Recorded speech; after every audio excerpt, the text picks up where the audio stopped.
Jordan had killer instinct, cold when it counted. Kobe had Mamba mentality, work never doubted.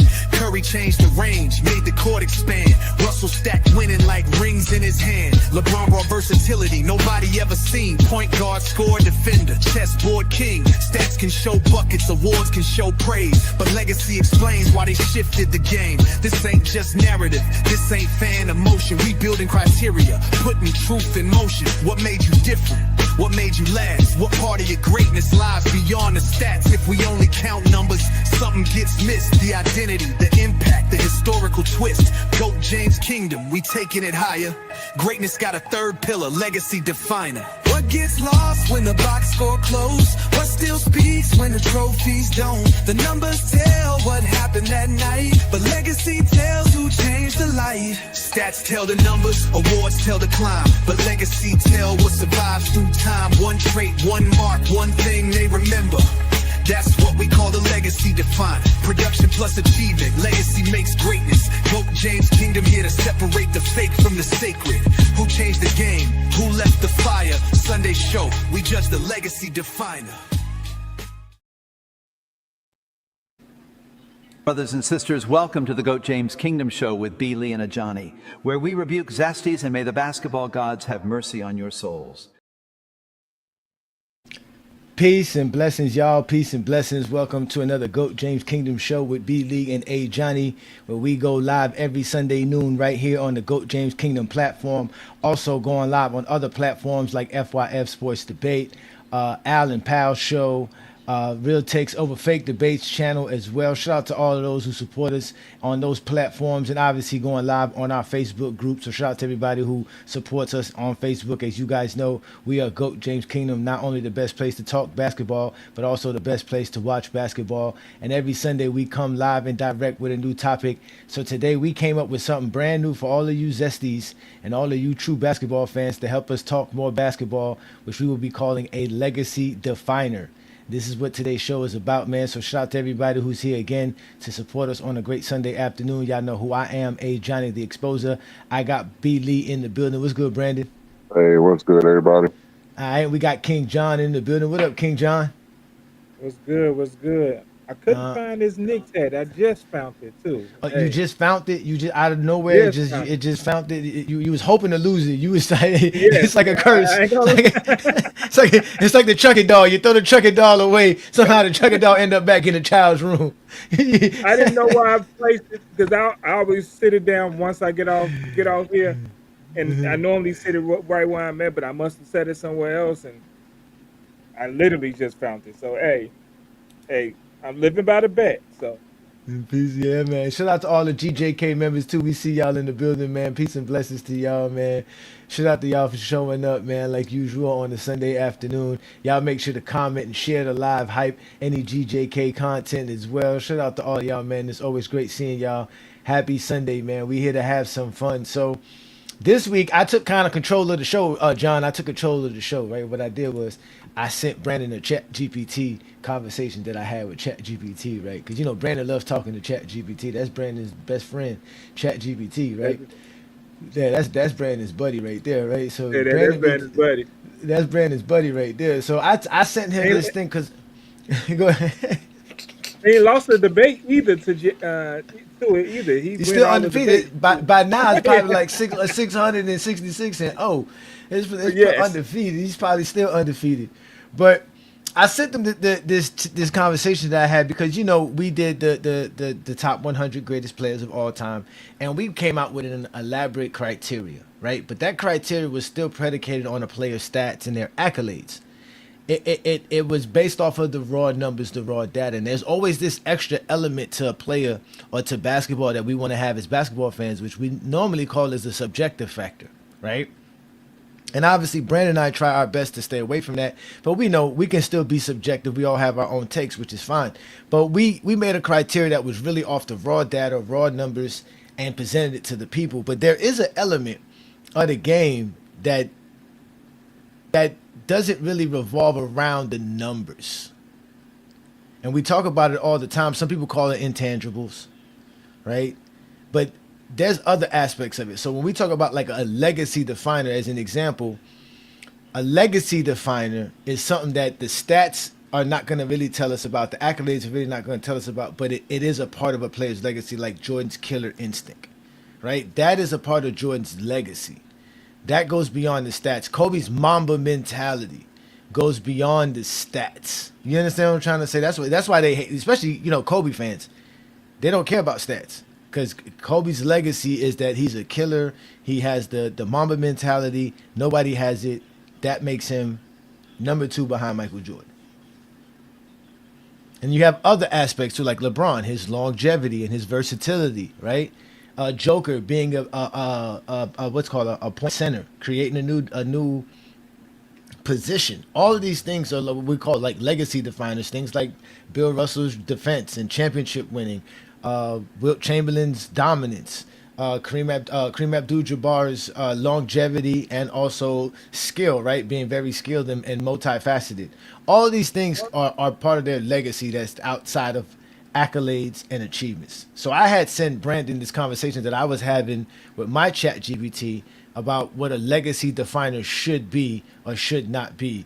So, and I told him to feed it to his chat GPT. So I don't know if you did that, Brandon. Did you feed it to your chat GPT to see what it says? Yeah, I did. My chat GPT is a little bit different. So when I do feed them information, they try to always create a formula. So they were trying to see if they could add it to the current formula. And, the formula I have is objective. It's all numbers. See, when we talk about LeBron's versatility, we could see that in the numbers because his numbers are just off the charts. When you talk about Michael Jordan's killer instinct, it's kind of, there's no objective way to really get the fullness of that killer instinct that they're talking about. Kobe's Mamba mentality or Steph Curry's greatest shooter. Like, it's kind of hard to get that raw data into that formula. So, so I did talk more to it about it. I was trying to see if we do have these things, like, for instance, Mamba mentality. Say, for instance, this is something that Kobe has at 10 out of 10. How can we measure others off of this subjective requirement? How can we measure others off of Jordan's killer instinct requirement? How can we measure Steph Curry's off of his greatest shooter? Because when we talk about greatest shooter, it's more than just the numbers. So how can we get, if Steph Curry is a 10 out of 10, what does that make Dame Lillard? What does that make Reggie Miller? What is that, like, what score do they have compared to, that's the thing, they don't have, that's the thing, they don't have it. It's either you have the attribute or you don't. It's either you have that as a legacy definer or you don't have it. So it's either are you considered one of the greatest shooters of all time or not. Like, you know what I'm saying? Like, that falls only to certain players. That's not going to be a part of Damian Lillard's legacy. Sorry to say. It probably is going to be a part of Reggie's. It's probably going to be part of Larry Bird's, part of Stephen Curry's. But there's going to be a lot of shooters left out in this because it is a legacy definer. This is defining your legacy. If you don't have a legacy, then, you know what I'm saying? Like, if everything we can talk about is just in the stats, then, you know what I'm saying? And there's nothing left out, which is what I thought was so interesting about what ChatGPT told me. They were saying, basically, if we just look at a player's numbers, their stats and their accolades, is there anything that we're missing from their careers? So if we looked at Damian Lillard's stats and accolades, is there anything we can say that's missing from his career? His clutch ability, his clutch ability, right? Being Dame Dollar. His ultimate shooting. Well, that would be a legacy definer, and that's why I wanted to add that to it, because that would be something to it. So let me show them what I sent you first, because I did make a graph on that, so people could know what we're talking about, right? So these are the legacy definers. These are the 11 legacy definers that ChatGPT gave you, my ChatGPT. So it said skill definer. That's one of them, right? That's historically exceptional basketball ability. That can fall for people like Kobe, Tim Duncan, right? Stephen Curry, right? Even LeBron James, because we know LeBron James is super skilled, right? Then you got mentality definer. That's where the Mamba mentality falls in, and the killer instincts would fall under, right? And then because that goes your competitive and psychological identity. right? Because off the top, let's just give you what the definition of legacy definer. I forgot to do that. The definition was this: a distinctive basketball attribute, identity, ability, mentality, impact, or historical distinction that became inseparable from a player's legacy and helps explain their greatness beyond accumulative statistics and accolades. Right? So then you have the versatility definer, the dominance definer, the impact definer. Now, the thing I like about the impact definer, that it says here, how dramatically a player affected games beyond box score accounting. So that would fall for guys like the Dennis Rodmans, the Scottie Pippins, right? The Draymond Greens, right? These guys would have impact definers. These are guys where their impact in the game is not really seen in the numbers. And then you have the innovation definer, longevity definer, cultural definer, which it's not really one I like, but it's the one that they gave to me. Then you have archetype definer, and then you have clutch definer. Now that's what I was saying. That was where that would be Dame's legacy. His legacy would be in the clutch definer category, not necessarily in the skill, which is where Stephen Curry's greatest shooting would be at, or in dominance, because that's another thing with Stephen Curry. I think his shooting would be there too. It says degree to which a player overwhelmed his era. So those were the things that were given. And then there was, like he said, like Brandon said, how do we measure it? They gave me actually a way to measure each individual category. And they were saying that you would give a player a primary legacy definer and a secondary legacy definer. But like Brandon says, how do we incorporate that with our criteria? Because our criteria is predicated on the best accomplishments. So how do we grade Stephen Curry's 3-point ability compared to Kobe's Mamba mentality? And that's where I gave it to Brandon's chat GPT to see what they came up with, to see how they would think about it. Because they already know our criteria better than anything. So, but you see what I'm trying to say there, Brandon, about the whole assigning it to players? Uh-huh. Yeah, but I guess it's kind of hard because, say for instance, like we're talking about Dame, and the closest thing to Dame closest thing to Steph is really Dame Lillard. He's the closest thing to Steph with shooting ability. So it's it's a lot of thinking that has to go into what these criteria are, and are we just assigning it to one player? Or are we trying to measure others to that player? For instance, if we have those 11, is there a category of those 11 that there's a list of players?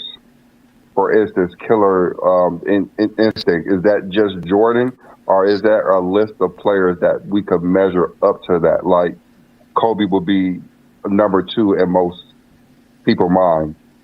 And that's where we left off at. Yeah, this is how they explain it. So for a skill definer, right, they use an example. It was Stephen Curry's greatest shooting, right? For mentality definer, they use Kobe's Mamba mentality, but that also falls into the killer instinct as well. So like you said, is killer instinct and Mamba mentality the same thing, right? Or is it, you know what I mean? You understand what I'm trying to say? Is it different, or do we compare one to the other? Right? Then you have winning definer. That was Bill Russell, obviously. Then there was the versatility definer. It's LeBron James. Then for the dominance definer, they use Shaq and Wilt. For impact definer, they use Bill Russell and Duncan. For innovation definer, they use Curry again, which I thought was weird. I thought maybe they might have want to thrown in Allen Iverson in there. Then longevity definer was LeBron and Kareem. Then cultural definer was Jordan and Dr. J. And then archetype definer was guys like Magic, and they said Magic as oversized playmaker, Akeem as skilled two-way centers. So those were the examples that they used for each individual definer that they gave. And then they said you can give every player its own definer, but they said then to measure, like you said, how do we measure Kobe's Mamba mentality? How does it deserve 10 points? And this is where it said where you can measure it, where you can give 5 different categories, and each definer 0 to 2 points maximum So one would be for uniqueness, right? So this is how rare is this attribute among all-time players, right? So how rare is it that Stephen Curry shoots as great as he shoots? Is he really that rare compared to everybody else in NBA history, which we would all agree he is, right? And Kobe's mentality, that Mamba mentality, that psychotic idea of waking up at 3 o'clock in the morning or 2 o'clock in the morning to go work out, that's rare. Like, that's a mentality that no NBA player had, right? Then it said magnitude. That's another factor, right? Of the five. So you got uniqueness and magnitude. Magnitude is how exceptional was the player at it, right? So how, obviously how great were they at that particular defining legacy definer, that category we given them. Then it said for the duration, right? That obviously for the longevity. Then it's historical recognition, right? It says how strongly is this identity associated with the player, right? So I guess this is to be a distinctive way to separate players beyond their resume. Then it says the last thing, it says legacy impact. How much did it shape how basketball remembers, evaluates the player? So this is very interesting because like me and Brandon were talking about it through the week. There's some subjective factors in this that has to fall in place. There's no real objective measure. There's a lot of subjectivity in this, a lot. But that's the point of it, is because we have to figure out a way to add this to a player's greatness for the formula, because we already got the stats and the accolades. So the stats tell you their productions, the accolades tell you what they achieved with that production, but the legacy is the legacy definer, what their legacy is. That's a big part of the GOAT debate, is a player's legacy. That's why they like talking about 2011 and LeBron failing all the time, because they think that's a part of his legacy, that he's a failure. He has no bag. Isn't most of this subjective? How you look at it, or the story that was told about each player. That's what a legacy is. It's the story. Yeah. It's basically somebody else's story, and how they seen it. And because some of the stuff is Steph Curry is the greatest shooter. Well, we base now for that's somebody else's story, because the stats say Steve Curry is, because he got the highest percentage as far as the 3-pointer in NBA history. I think Mark Price in free throws. Yeah. So it's always DeAndre Jordan is true shooting percentage. So that's like I always said, like there's no way to say that Steph Curry is the greatest shooter of all time, and people look at me like I'm crazy because that's what they think of it. That's like us telling that Michael Jordan had no killer instinct when his back was against the wall. And he choked. They look at us like we're crazy, but that's how we look at the game. That's how we analyze the game, and that's what it shows. Like we're not lying. Like that's literally what it shows. But that's the point of the legacy, because the legacy is really beyond all of that. It tells a story. It's like they always say, it tells a story. Because in reality, the best way to say Stephen Curry's objectively the best shooter of all time is the most 3-pointers in NBA history. That's really it. You could just say that and leave it at that. That's what it usually was. It was Reggie Miller because he had the most, and it was Ray Allen because he had the most. Now it's Steph. So when somebody passes Steph, no longer Steph will hold the crown as the greatest 3-point shooter in the league. And I'm quite sure when Larry Bird retired in '92, I think he probably did have the most 3-pointers made at that time as well. I never Bird was known as that. Yeah. It's that simple. If somebody make the most threes, because I think that's the one stat that Curry has that easily is going to be passed up because the way they shoot the three now. He's going to get passed for sure. Yeah, Trae Young is going to pass him up. Anthony Edwards. Anthony Edwards is already on pace to pass him. So is the person passing him going to be known as the best shooter? No. People going to still argue Steph is still the best shooter ever. So it's always that's a part of his legacy, though. That's what I'm saying. That's the legacy definer. That's the point of this. This is why I said it's the legacy definer. It's as much as it goes against everything we talk about here in GOAT James Kingdom, it gives us an opportunity to say, okay, well, this is a part of a player's greatness. Like we know Akeem Olajuwon is not the greatest defender of all time. I would, if we're gonna be objective, he's not. Or even Bill Russell, we would have to say someone like a Rudy Gobert. We'd have to say Anthony Davis and all these guys were better defenders than those guys back then. They had to do way much more and cover way much more space and play against tougher opponents that were more skilled at scoring, not as dumb as sitting there trying to toss up the same layup 3 times in a row for 3 blocks in a row. You know what I'm saying? Games. So and the good thing about it is that you could only get one definer. So we have to find something that truly defines your legacy. You get one primary definer and a secondary one if you're that good. And maybe if you're really, really good, you can get a third one, depending on how much that definer defines your legacy. But I still think the primary and the secondary option of that would be good. So you would give Jordan something like mentality definer and dominance definer. That would be Jordan's thing. So basically, we're not judging others off this. This is just one person's legacy definer. Yeah, that's kind of what I want. Yeah. This is just for the top 25. You know what I'm saying? Like I don't even. I mean, or you know what? Because that was another thing. Because I was thinking about that too. Because I was thinking about how our criteria doesn't do justice to guys like a Vince Carter, guys like a Allen Iverson, who have legacy definers that would help boost them up. That way, we ain't got Vince Carter not in the top 75. You understand what I'm trying to say, Brandon? Like, that sounds kind of crazy. Or Carmelo Anthony is not in the top 75. Because there's some of these guys that had those careers. Like, is there any legacy-defining traits for Bob Cousy?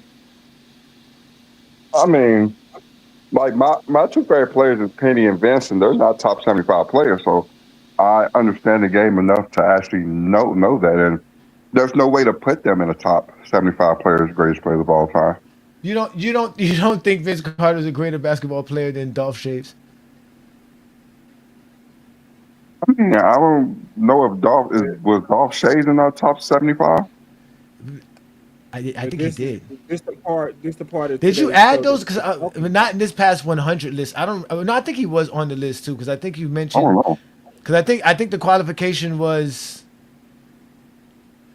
I think there was a qualification for 8 playoffs. Did Dolph Shaves play in 8? He had to play in 8 playoffs. Dolph Shaves played again. What is the legacy definer for someone like a Dolph Shaves? For someone like a Hal Greer, who's scoring higher than Vince Carter in them because of the era that they played in. There was a lot of guys who scored higher than Vince Carter that we like, come on, man, this is Vince Carter we're talking about. I mean, like I said, Vince Carter, my second best player of all time, but he's I know, it's hard to put him in the top 100. So imagine if he's able to have a legacy definer, because that's the thing too. Everybody doesn't have a legacy definer. So imagine if we attach a legacy defining attribute to him, right? Such thing as an archetype definer, right? Or a innovation definer, right? Or cultural definer for Vince Carter. I mean, he is a Hall of Famer, so he is, one of the most memorable players. Just like, I mean, Penny Hardaway is very memorable, but I mean, his career just wasn't a top 100 player. So you don't think adding something like this legacy definer would help them, being that they have a legacy, being like Allen Iverson? Carter, but it definitely won't help Penny. His career wasn't in his prime long enough. Vince Carter. Because I wouldn't say Penny has a legacy. That's what I'm saying. Vince Carter does though. That's why I said Vince Carter, Carmelo, Allen Iverson. These guys have a legacy. T-Mac has a legacy. I mean, guys like Amari Stoudemire, sad to say, doesn't have a legacy. Guys like Chris Paul has a legacy. You know what I mean? I mean, they all. I mean, Chris Paul, he's gonna be up there. I mean, Penny's a better player than Vince Carter at his prime, but you can't have a 4-year prime and be one of the greatest players, and you never really win nothing. You never win the MVP or anything like that. Tracy Murray said Vince Carter was one of the greatest players he ever seen play ever. He said Vince Carter could put 50 up easily if he wanted to. He He said, did. yeah, He didn't have it. that's he Could said have that. He been the said it was best just too offensive nice. and defensive player in the league, but he just didn't have that in his mentality. He said That's that's exactly what he said. He said that if that's he what ever Vince got Carter said. mad, it was over. He said when Vince Carter got mad, no one could stop him. He said he just never was really like He could do it all. Yeah, he just He didn't could have that mentality. Vince That's what could he do it said. all. He's a Yeah. better shooter than Jordan and Kobe. You can get to the basket. He could finish at the That's basket. exactly what he Better said. than That's both. exactly what Tracy Murray said. He said Vince Carter could do everything on the basketball court. He said this guy was amazing. He said he saw Vince Carter do things that he ain't never seen nobody do. Like he just said in practice, all kind of stuff. He was talking about him. So Yeah, I mean, but that's why he's not one of the greatest because he could, yeah. but he did. Yeah, but what is Dolph Shave's legacy? What are we gonna say again? If we were gonna give Dolph Shaves one of these definers, what would be Dolph Shaves' legacy definer? You got to go look at the story. Not to say Dolph Shaves is not great. We understand why Dolph Shaves is great. We're not saying that. But if we were going to give him a legacy defining attribute, what attribute would Dolph Shaves fall under in this one? Look at the story. And mind you, it could be because we're ignorant. Because yes, we didn't watch the 50s and the 60s basketball, but we do know Dolph Shaves was one of the greatest players of all time. That's not the question. Our stats and accolades when we did our criteria, it definitely gave Dolph Shaves his props. When we gave y'all this criteria, it didn't exclude Dolph Shaves in any kind of way. It did not. Dolph Shaves is involved in all of this here. But again, we're talking about legacy definers. We're talking about beyond the stats, beyond the accolades. Because what you just listed in here for Dolph Shaves are the stats and the accolades. You just said 15,000 points, 12 All-Stars, right? Accolades and achievements, all NBA 35, 50 team, 75 team, right? Now you're saying, look, that's T-Mac's legacy, never getting out of the first round. That's why we know you zesty.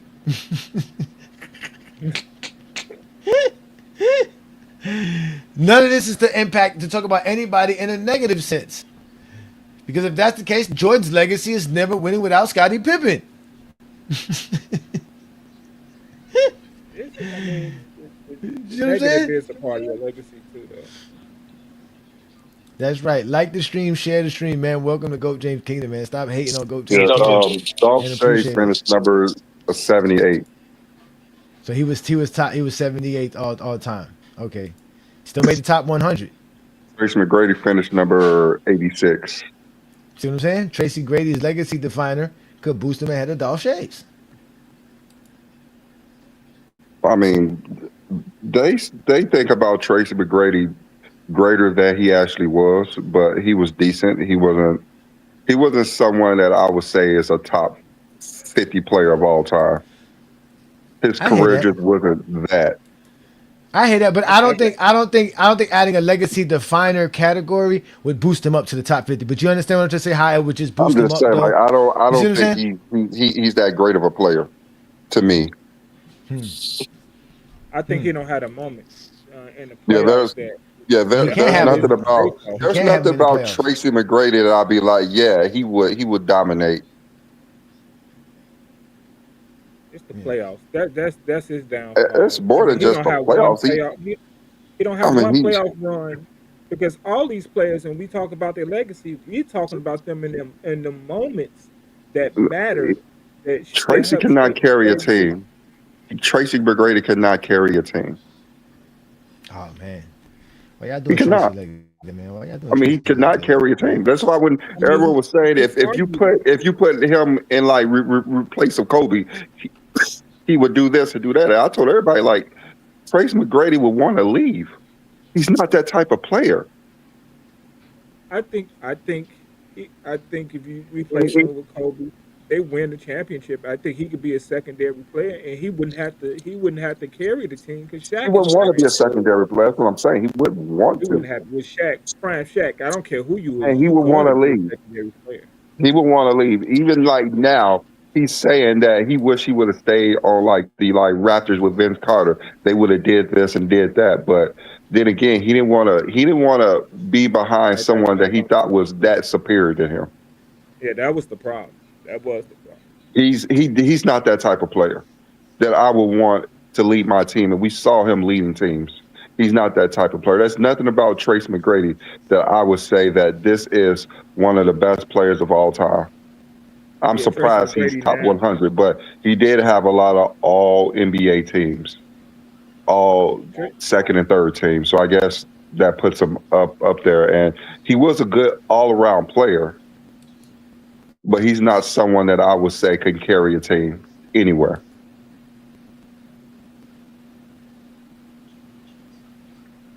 So he has no legacy definer trait. Then that's what we're saying. I don't think he has anything legacy definer other than people like the way he played the game. Just like Vince Carter, people like the way Vince Carter played the game. But So that's Vince what I was Carter's not saying. leading you anywhere. So that's what I was saying. Their legacy defining attributes would be, for this sake, right? It would be such things as innovation definer, cultural definer, or archetype definer, right? Or maybe skill definer because of historically exceptional basketball ability. Because that's what people think, that they're very exceptional. They got a lot of ability. The problem with someone like a Vince Carter is he didn't have the mentality, right? Uh, uh, the problem with Tracy McGrady, he didn't have the winner definer. That, like, you understand what I'm trying to say? With some still defines their legacy, I want to no say matter how we winner. see You it. know what I mean? I want to say winner. Like, Yeah, he doesn't have it. He doesn't have it. Neither one of them I have it. mean, That's what just I'm saying. because he didn't win doesn't mean he just didn't have a winning gene. He just wasn't Not capable Gene, of a winning or definer. anything. It just not. He doesn't have extraordinary relationship with winning. That's what a definer would be. It's not. It's not calling them a loser. It's just that it doesn't define their legacy. Winning doesn't define Tracy McGrady's legacy. So these are legacy definers. They all have a legacy, but what defines their legacy? That's the point of this. Is that, you see what I'm saying? So it could be, I guess, given to any player because that's what their legacy would be. But like you said, how do we grade it to give it to where one guy would have a 10 or another guy would have a 3? I think it's depending on how you look at it because I don't think you can. It's hard to judge one off another, and it's almost impossible. And once again, I think your legacy definers are always based off your playoff run. I don't think you got to win a championship, but like Allen Iverson got a great legacy definer based off that run. He went to the finals and played the Lakers. Mm-hmm. Yeah, He has that run. people know who you are by what you did when you're against adversity. Facts. So every time you're in adversity, you lose. It's kind of hard to elevate you. And that's why it makes it so hard for Tracy McGrady because you up 3-1 versus Detroit and you lose. And he has no playoff moment. What's that game winner? What's that? It was a mano versus somebody. He doesn't have that. Uh, I think Vince has a little bit of it, uh, but Tracy has none of it. I mean, look at how Vince dominated the playoffs. Like he never really dominated the playoffs, other than one year that he made it to the second round. And he lost to Iverson. They lost to Philly that year, right? Yeah, they lost in Game 7, and that's the Yeah. only adversity that we could say that he actually was competent. Really, was that year, and that was 2001. Yes, Yeah, that was Iverson. Year yeah, he when went he to the went to the finals. final, and even with Allen Iverson, that's the only time that we could say that he Yeah, was that's what I he said. he prevailed versus adversity. Like we He did have a lot one off that season game with for a Mamba. lot of players, and we have to look at careers. And for instance, that's why Scottie Pippen doesn't get as much credit, even though he prevailed a lot in the playoffs, but he was the number 2 guy. So he don't get that credit in most people's mind. Just like Kobe, he doesn't get that credit for those titles that Shaq was the best player of the team, even though Kobe was very important in those runs. They're always going to go to the best player on the team and how they overcame that adversity. But that would be a part of mentality definer, right? Yeah, The competitive and psychological identity. that's why the number one option means so much in all these conversations we have. You cannot believe in the number one option, but your legacy is explaining it I don't know all why the they don't time. believe in that. Who was the number one option when the Lakers won the championship late in the '80s? It wasn't Kareem, and it wasn't Magic. So we're It, gonna wa- it, give was credit to Byron Scott and Worthy. It's going to give credit to Magic Magic. because that's just Yeah, how the No, I know, but narrative Magic's goes. not a first option. You understand what I'm trying to say? Like he's not a first Magic option was in the it. option. it, He ma- was the Yeah. option. it That's matters the so much difference. in all So this he was the conversation. option. You understand? You understand? He wasn't the first. He was just the option. Yeah, he was the option. See, He you can was say he Right. number was one the option, hub. or He was the you can say hub, the number flow one general. option or the option. It's still the option. I It's mean, still it, exactly. Yeah. it matters so much in all these conversations. This legacy definer is the option, It's like and Scotty. that's Scotty wasn't the first option, but he was way much more impactful than Mike and them winning them That's how championships. that's how they're being remembered. That's the issue. That's how they're being remembered. Yeah. So, because like as a perfect example, in this category here, Scotty would fall into either the winning definer, impact definer, or archetype definer. That would be Scotty's. you think he wouldn't Um, fall in the skill definer? you could put him in the skill definer as well. But what truly But he's defines very. I think the main versatility issue. too? Uh huh. I think the main issue is that with our formula, there's really no pushback because it's objective 100%. Yeah, Like there's no 100%. pushback. You could not Mm-hmm. agree with the numbers we use. Mm-hmm. Then again, there's nothing that's really up for debate. Like Michael Jordan just don't have the most points. He don't have the most. Like it's just not up for debate. But with the legacy definer, we could explain fully why someone is ahead of someone while someone has it, but it leaves too much up for debate, I think. For instance, like I'm saying about if someone says Curry is the greatest shooter of all time, I could make an argument that he's not. And they're gonna look at me like, how does that make any sense to anybody who watches basketball? Because But that. I'm gonna justify it with the raw data, but they're gonna justify it with fandom. Yes. No, I hear what you're saying, but that's the point of the legacy. The legacy is that. The legacy is the fandom aspect of it. It's the story that's told. It's what you're remembered for. It's what historically separates you from everybody else. So So today, a lot of it is again. Look remember look it says a distinctive basketball attribute, identity that's subjective, ability subjective because that's skill, mentality subjective, impact also subjective, or historical distinction exactly. That's all. This is subjective. But you can use because that's the part I'm looking for in the chat TBT conversation where it was saying that you can you can use this to take it beyond the stats and the numbers. I'm just trying to find that spot where it said that. Um, Let me see here where it says it at here. As it said, the most important part, scoring it, right? It said, I wouldn't give points simply because somebody possesses a legacy definer. Instead, I would score the strength of that definer. And that's when they were talking about the 5 separate categories.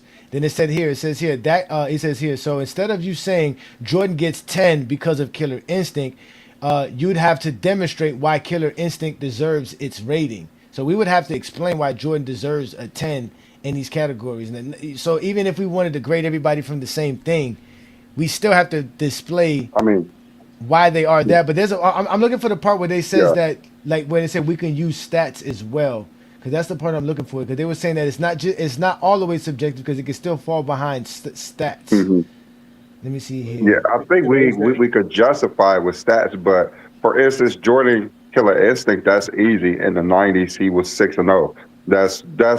The that's the that's the rank that he's going to get. That's the Well, highest well, that someone could get. That's what they're going. That's what they're justifying it off of. That's true too. That's true, but that also falls in line with the winning definer as well, right? Because that's the Hmm. extraordinary winning. But what also his killing mentality is like the most 50-point games, right? In the playoffs, stuff like that. Him scoring 63, that killer mentality of him going out there and just putting up, what was it, 45 points when he got sick? What was it? How many whatever points he scored when he got sick? Like that's what the killer instinct is, Yeah, killer yeah. mentality is, stuff like that. Again, that it says that you can add. It's not just full subjectivity. You can use the stats. I'm just trying to find where it says it at here. It says here. That's It says, And and it's someone. usually, I Oh, mean, here it goes. yeah. It says, and someone could challenge individual components instead of arguing endlessly about whether Jordan wanted it more. Then it says here, there's another concept I'd add that could become important to your mythology. Methodology. It says legacy definers should be neutral attributes, not automatically positive ones. Then it says here, legacy definers identify what defines the legacy. Your ranking system then determines its value. So it says here, for example, 3-point revolution could be enormously historically significant. Mamba mentality could be enormously cultural influence. Greatest winner could have tremendous championship significance, but the system shouldn't assume they're all equally valuable basketball accomplishments. I'm trying to find. There was a part somewhere in here where it said that it's not. Then it says here. It says, yeah. Where was it at? I can't find it now. Oh, I mean, yeah. I guess it would be sort of the impact to that era and Oh, certain things. Oh yeah, it's here now. That's where it says right here. It says here. It says because when it talks about, he says your examples fit extremely well. So it talk about me telling them Michael Jordan's killer instincts, Kobe's Mamba mentality, Stephen Curry's 3-point great shooting, LeBron's versatility, Bill Russell's greatest winning. It says here. The evidence can include statistics and accolades without the legacy definer simply being another statistic or accolade. So it was also saying how we don't want these legacy definers to just be doubling down on stuff that they already did, but we can still use the stuff that they did to help us understand why they got that legacy defining attribute given to them. So it says we can use the stats and the accolades. We just got to make sure we're not using it as a double down. So as an example, we say Jordan won 6 championships in our criteria, right, Brandon? That's the raw numbers. We don't have anything in the criteria that gives Jordan credit for 6-0, which would be the killer instinct or the winning definer. You understand what I'm trying to say? I mean, just like I said, just yeah. like I was saying earlier, like how do we judge other players off this, like the categories? Because we all know LeBron will be high in most of these things. Jordan will be high in most of these things. So are we just putting that as one player? Are we judging others off that? That's the thing Yeah. that I was talking about prior. Yeah, no, I know. Because I got what you were saying by that. No, trust me, I get what you're saying. The way I was thinking was we would judge every player off all definers, and whichever one they scored the highest in, the top 2 ones, that would be their definers. But like I said, we have to find out how can we score them off of it. It's really going to be subjective, Brandon. Like I said, it's all right. So let's just do the 6-0. Let's just do the 6-0 and the legacy defining for Jordan, right? So we would agree. What would be Jordan's top 2 legacy definers in these categories? What would you guys say? The top 2 for Jordan. What would be his primary and his secondary definer, legacy definer for Jordan here? mentality.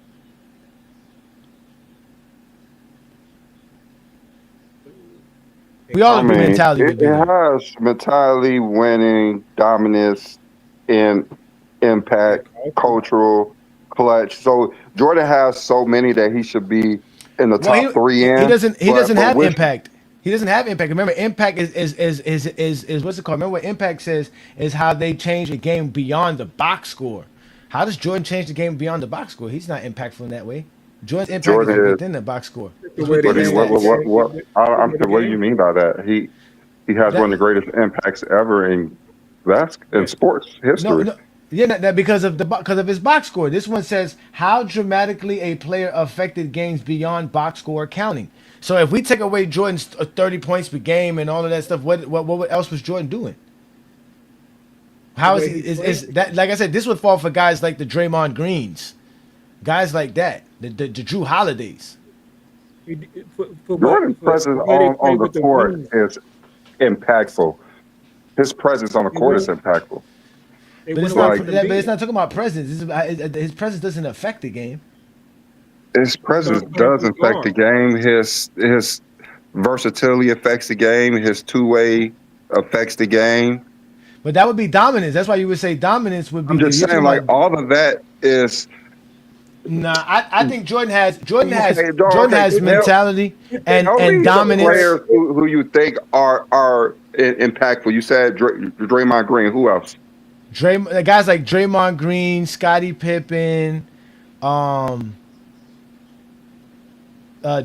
Drew Holiday, uh, shit, even Chris Bosh, who do the dirty work. The guys who do the dirty work. You know what I'm Oh, saying? impactful is like the dirty work, like Dennis Like Rodman. that, but that's what I mean. I mean, again, this is what the definition is: how dramatically a player, Dennis Rodman, how dramatically a player affected games beyond box score counting. Meaning, nothing that they do is found in the box score to impact the game. Like we know That should be that's why. labeled differently. That should be like It labeled should be differently. Yeah, because it that's shouldn't be impact. That shouldn't be yeah. impacted. No, because we got to remember being a dominance definer is an impact in the game. Versatility is an impact in the game. But this is separating. This is giving a category for those type of players. Because again, that's their legacy. Those type of players was always said. They're Bill Russell. Numbers are not seen in the stats. Their impact is not seen in the stats. You can't go to their numbers and say No, this is no, why no. That's they impacted fine. them. I'm You see what saying I'm saying? it needs to be a different name than impact Yeah, because definer. It should be a Okay. different name because yeah, that's one of Jordan's biggest impact is that you can win without a big. You can win with you can win with wings, and which that's still the impact today. That would be dominance, though. That would be the degree in which a player overwhelmed his era. Jordan was so I dominant mean, he that could would do it be without a big. That would be his. That's why I say Jordan has dominance definer. He has mentality definer. He has the winning definer. He has the cultural definer. Like those are the things that are Jordan for sure. That I would say he would probably score tens in. yeah. I think the impact definer should be labeled differently because if I we're got not you. I mean, look at the we got to box find a name score for it then. because yeah, that's the only We thing can because I find it. We understand can what find a you're different saying. name for it then. Yeah, We can find a different I name for what understand it. we're what you're saying, but saying, when you but use the it word just needs to be impact, labeled differently. Yeah, we can give it a different name. I That's get the what name you're saying that too. ChatGPT gave me, so that we can give it a different name. Because like I said, I didn't like cultural definer because cultural definer says basketball influence exceeding beyond individual production. So that's It's another a part of one. the conversation. It's a That's part of the that's conversation. yeah. That's the Vince Carters, that's the Penny Hardaways, Yes, that's exactly. That's Allen what I'm saying. Iverson. So Exactly. that's fine to Yeah. have that. Okay. And then again, you got the archetype. Remember, our archetype says became the historical standard for a particular player type. So does Jordan fall under that one as well as an archetype? Because he did Yeah, change the idea of shooting guard. yeah. It's a wing player. But again, I agree with you, Brandon. Some players will score high in all of these categories, but we still just got to give them two because again Jordan's legacy and the myth behind Jordan allows him to have so many of these definers. But in reality, he doesn't have all these definers. Like I said, he doesn't have the Yes, versatility it is definer. the fandom and like the myth that raised Jordan high. Yeah, It's not. exactly. Yeah, that's what I was saying. Like, if we're Yeah. limiting them to two, that's different. Okay, that's fine. But if we're trying to judge players off of these, it's different because they're going to rate high in fandom. The way I think about it is if we do the 5 categories for each individual definer and give it a 10-point system, if you get a 10, that's your definer. If you don't, it ain't your definer. You got to score a 10 in it, or your 2 highest scores is your definer. That's it. And if you score under 7, it ain't your definer. You have to score at least 7 for it to be a definer for you to even have it attached to your legacy. So you gotta have to score at least a minimum of 7.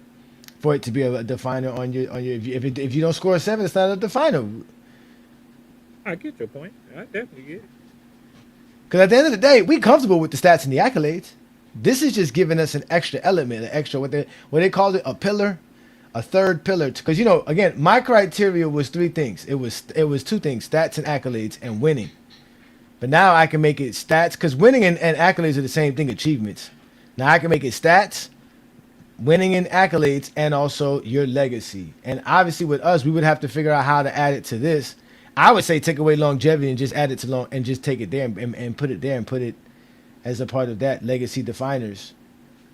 But I don't know if Brandon is cool with that, because Brandon liked the longevity. I know he worked hard on that one. That one was longevity is something that we can measure. That's true. I know. And exactly. this is something we cannot measure. So Yeah. But that is the point, Brandon. We really can't measure for us. Longevity is something that's a part of the game. It's very important in the game. It's one of the most important things, being available. It's the important thing. So I was thinking that our legacy definer, maybe just like we used to do the scoring titles, is points added to it, because it's going to be a bonus point because it's subjective. If Jordan finished 3 points below someone, that boosts them ahead. No, it does. It does. Again, it would be an addition. Yeah, it would be an addition to it. It would be a like an icing on the cake type of situation, or a decoration on the cake. Everybody's cake looks good. Everybody has a nice resume, right? It's made with the same ingredients. Everybody's doing that, but the aesthetics of the cake. How does the cake look? That's your legacy. That's basically what we're doing here. They ain't getting upset. They ain't getting upset at me. 10 scoring titles and 9 defensive, all defensive team does not prove versatility. Like it proves dominance. That's Jordan dominance. That's what that proves. Trying to make it. That's why all this is subjective, because they want it to be everything. No, but they do. We know they do that all the time. But that's why all this is defined. Because even if we want to say Jordan's 9 all defense makes him versatility, we still got to measure his versatility by what's it called? By 5 separate categories. He's not going to score high there, because Jordan's not that versatile by the definition of it, which is breadth of basketball capabilities. Jordan's not capable of doing a lot of things on the basketball court. He can score and supposedly play defense. The film don't say he can play defense. I mean, it's obvious Jordan needs this more than anybody. LeBron doesn't need this at all. This is only going to boost LeBron more. This is going to boost LeBron more. He doesn't need it at all. That's the thing. He don't need it. This conversation made Jordan the GOAT in 1993, because nothing else did.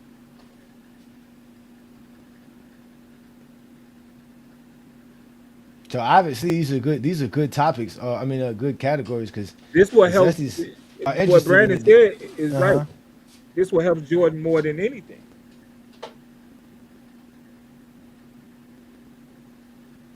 Yeah, Jordan needs this to be great. Yeah, this is the best part of the conversation.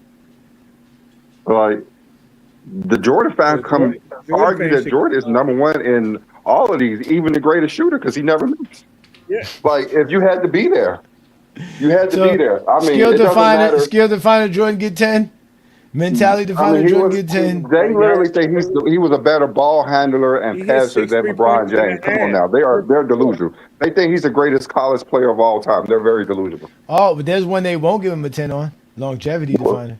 They won't do that. That one they would say he's better. Like, LeBron's low managed, so Jordan played more 82 games, so he should be higher than LeBron. This is how they think. You have to think like one of them. Yeah, so we did this for Jordan. Yeah, just forget LeBron played the most games ever. I mean, Johnny is a secret zesty, so he's trying to help them. Yeah, that's what it looked like. That's what it's looking like right now. No, because again, I did take my criteria over to TikTok, and we were having a conversation, and Lamont did make a great point. He was kind of saying, like, that's kind of crazy that Karl Malone, off of the raw numbers, is going to be ranked higher than Larry Bird. Like, there's got to be something that we can look at to say why Larry Bird is better than Karl Malone if we take it outside the stats and the accolades. Because in reality, Larry Bird being a guy that can get 3 straight MVPs. I told you what's the issue is the defense. Anybody who was competent in defense is going to be rated higher. Steph Curry was rated very low, and people think he's a top 10 player is because his defense. Yeah, because Karl Malone ranked higher than Bird too in our criteria, correct? In the 100 list, if I'm correct. Look at Hakeem. Hakeem's always rated high. It's because his defense. And that's what I was trying to say not because too. of anything else, but his defense. And that's what I was saying is too. counted exactly the same as everything else. And that's how I feel about Kobe. I feel like Kobe's legacy and the things that he did, which were to me are the milestones and achievements that I can't really measure, that would be, to me, puts him ahead of Akeem Olajuwon for me. So it's not really for it. I believe in that legacy aspect. Same thing with the legacy. It would help Jordan, exactly. The legacy aspect would make sure Jordan stays in the top 3. That way, Wilt Chamberlain and Bill Russell won't be ahead of Jordan. Because in reality, the only legacy Bill Russell has here is winning definer. Really, he don't have nothing else. Maybe the dominance definer, but how much more dominant was he compared to? I mean, if his defense was counted, like Hakeem, he would be number 1.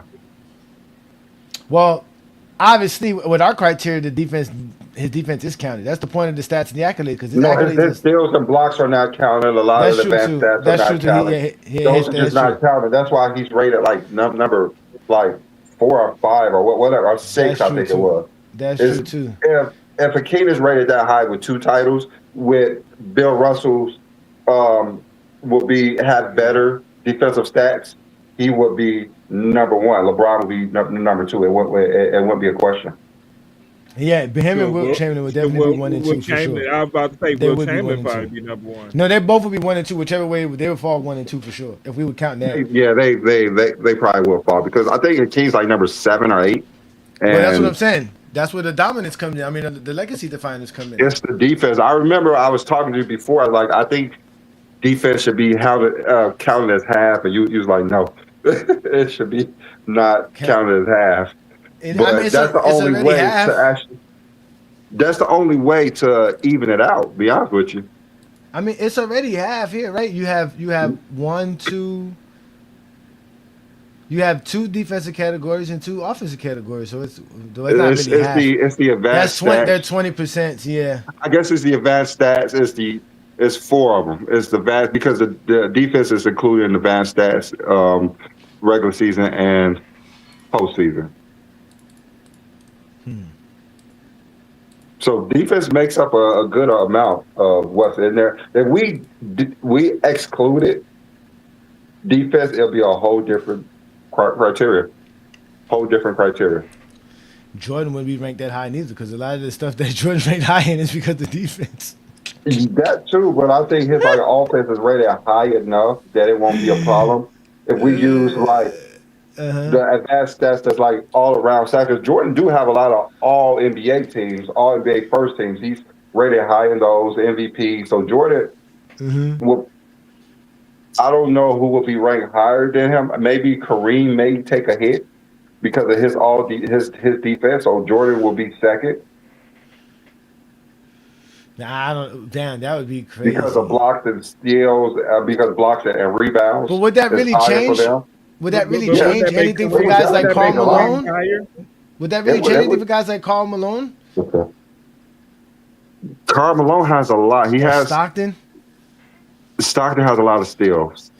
No, yeah, he does, but he has a lot of assists. Stockton has a lot of assists. That's offense, and his advanced metrics on offensive side is crazy too. Same thing with Karl Malone. He has a lot of points, and his advanced metrics on the offensive side is crazy too. So would it really help Larry Bird if we took away defense for those 2 guys? Larry Bird, I still think he would fall behind them. I don't know. But why are we trying to push back on Karl Malone?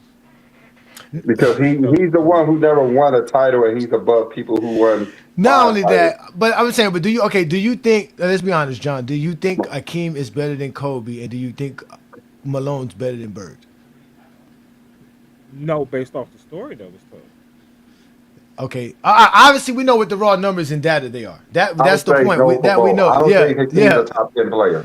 But if we added the legacy aspect of it, with their legacies, with the stats and the accolades. Does Kobe eventually with Kobe's legacy, would that surpass Akeem Olajuwon, and with Bird's legacy, would that be enough to surpass a Karl Malone? I think with the legacy, yeah. That's why I'm trying to add this. See, that's what I'm doing. I am trying to help people, but not Jordan, because I don't think none of this is going to help Jordan. I think this is the number one thing that helps. Because when we talk about like Wilt Chamberlain and Bill Russell, they're gonna score 10s in a lot of categories as well. Off the top, the defense, dominance and winning is gonna be Bill Russell top 10 for sure. Cultural definer, top 10 for sure. 10 points all the way across. Clutch, 10 across the board. Impact, which we'll find a name for it. He's gonna be up there too. So and the same thing with Wilt Chamberlain. Wilt Chamberlain's gonna have skill. He gonna have not mentality. He'll have versatility. He'll have dominance. He'll have innovation. He'll have archetype definer. So he'll be top right there. Wilt Chamberlain. Bill Russell will have mentality. No. Wilt Chamberlain would have. I said Wilt Chamberlain probably wouldn't have mentality. That's what I said. Wilt Chamberlain wouldn't have mentality. If I said Bill Russell, I apologize. And then Kareem's the same thing. Kareem's going to have the skill. Kareem's going to have the winning. Kareem's going to have the dominance. He's going to have the longevity. So I don't know if this would really help Jordan. We would have to add all of them. And like you said, Brandon, give all of the legacy points that Zesties wants to give for Jordan, even if he didn't have it, because it's really subjective. But I still think, like I said, we can use their accolades and stats to establish why we give them certain points for certain categories. But let's put the link up and let's see what everybody else say about this, because y'all heard us what we're talking about. We're talking about legacy definers. This is a new term. If Zesties could come around here and create portability, they can create advantage creation, gravity, event creators. If they can do all of that, then why can't we create something like this?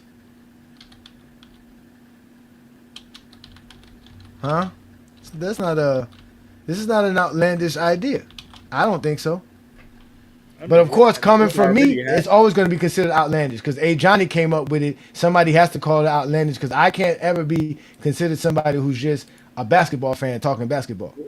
I mean, it would be great if we created just a formula just for this. Mm-hmm. That would be fun. That's but the plan. It would be our subjective performance instead of adding to ours. Just create one just for this and see how it goes first. Who has the best legacy? Yeah, I agree. We should do something like that. Look, Brandon, somebody else came up. Yeah, another terminology that was made up too. Toolbox, right? The player's bag. The player got a bag. Doesn't today's show make? So that's the one you missed out on was toolbox. So it should be 12. Well, toolbox would fall in skill definer. Almost toolbox should go and versatility definer. Impact definer. The way you describe impact definer, that's what toolbox is. Nah, because toolbox is more like having variety of skills. That's what a toolbox is. At least that was what Brandon's friend tried to describe it as. What's good, New World? Salute, brothers. Salute. Happy Sunday. Yeah, man. Peace and blessings, man. Happy Sunday. So we're here talking legacy definer, right? We're trying to create a new term here in New World. We're trying to change the game, man. We're trying to do big things here in GOAT James Kingdom. So I was on GOAT Jordan Kingdom for a second, nigga. Y'all was talking a little bit too nice about Jeffrey. That was Brandon. You heard Brandon over here giving Jordan all kind of attributes he never had. But I came up with my criteria, and then Brandon finally finalized our criteria for GOAT James Kingdom in general. And a big part of the problem that people have with our criteria is that it's just based off of the raw numbers and data, and they feel like there's a certain aspect of the game that's missing that we need to discuss when we're ranking players and grading players. And truthfully, intangibles is not good enough because, like Brandon said, there's no real measurement for intangibles. Silly stuff that guys say they're eye tests. We know that doesn't apply. But at the end of the day, can we really find something that is not truly based on just the stats and the accolades, but can be used to help us understand how great a player is. And I came up with the idea of legacy definer, right? So a definition for it here says a distinctive basketball attribute, identity, ability, mentality, impact, or historical distinction that became inseparable from a player's legacy and helps explain their greatness beyond accumulative stats, statistics, and accolades. So, as I example, think it's a nice. I think it's nice because this is we've always had a hard time ranking players like Bill Russell and Wilt Chamberlain because we don't have all the raw numbers for them. So I typically keep them high in my rankings because that's about the legacy and impact that they had on the game. The fact that Bill Russell, they say defense wins championships is because of him. You know what I'm saying? He's the one that coined that terminology. Most Game 7 winners. The fact that blocks and steals are counted as stats is because of Bill Russell and Wilt Chamberlain. All the rule changes they had to put in place. Like I try to use that as context for Wilt and Bill. No, and I agree with you. That's a part of it too. That was a great point that you brought up there too. That there are guys where we can't measure them because we don't have the stats for it, right? So that was the definition, and it was basically saying this was the best way to phrase it too. It was saying how stat tells us what a player produced, accolades tells us what a player achieved, but legacy definers tell us what made that player historically distinctive. Right, it separates them. Right, so we use examples like Jordan's killer instinct, Kobe the Mamba mentality. Right, Bill Russell's the greatest winner, LeBron's versatility or longevity. Right, Stephen Curry being the greatest shooter or revolutionizing the 3-point shooting. So all of these things are what we call legacy definers. These are things that go beyond their resume and beyond their their accolades and stats that we go by. So that was basically what the premise of this is, and that's why I kind of like this because, again, it allows us to be a little subjective here in GOAT James Kingdom because we do have our subjectivity. We all do. But how do we measure it? How do we put it in context so that people can understand it better? So it was saying that it shouldn't just be simple as killer mentality, right, or Mamba mentality. They gave us skill. They gave us actual definers. Yeah, because I was about to say that. Like, it's kind of hard with Jeffrey and Bean because when you talk about killer instinct and Mamba mentality, like, what the fuck does that even mean? Like, what is it? Like, a casual fan will tell you it's like, oh, they never wanted to lose, or they always attack mode, or some other bullshit like that. But, I could say Muggsy Bogues had killer instinct too when he was locking up Jeffrey on those couple plays, swatting the ball out of his hand and shit like that. So it's like, does Muggsy Bogues not have killer mentality? Like, what does this shit really mean? Like, how is that? I don't see how that's necessarily you can use that as a legacy definer for them. I'd say more shit like like kids shooting a fucking paper ball at the trash can saying Kobe. I think that's more of a legacy definer than some shit like Mamba mentality. Yeah, but see, that's the thing though, right? That's why they said that they gave the definition of what a legacy definer is, but they also gave us legacy defining categories. So we have like mentality definer. That entails a player's competitive and psychological identity. That is where the Mamba mentality would fall in that. That's where the killer instinct. You see what I'm saying? So and then when you talked about the shooting the ball and saying Kobe, that would fall in the cultural definer, right? Where a player influences. I can't see it right now because it's kind of small. Let me bring it up so we can see it bigger. Just because influences the basketball fandom as a whole. Basketball influence exceeding beyond the individual production, right? Or innovation, the definer, right? Being a player that changed how basketball was played or understood, right? All of these things are part of it. And then even on top of that, like you said, it's not just as simple as saying, well, Jordan or Kobe get a 10 because of mentality definer has the killer instinct and Mamba mentality in it. It also added 5 separate categories to measure each one. So you would measure it off of the uniqueness, the magnitude, the duration of it, the historical recognition of it, and the legacy impact. So it wouldn't just be simple as saying, oh, Jordan gets 10 points because he got killer instinct. Well, no. What is the uniqueness of Jordan's killer instincts? What is the magnitude of Jordan's killer instinct? What is the duration that he was able to have this killer instinct? What is the historical recognition to it? And also, what's the legacy impact to it? So it defines all of that. But like Brandon said, how do we do that? Like, how do we make that measurement? What is it being measured to?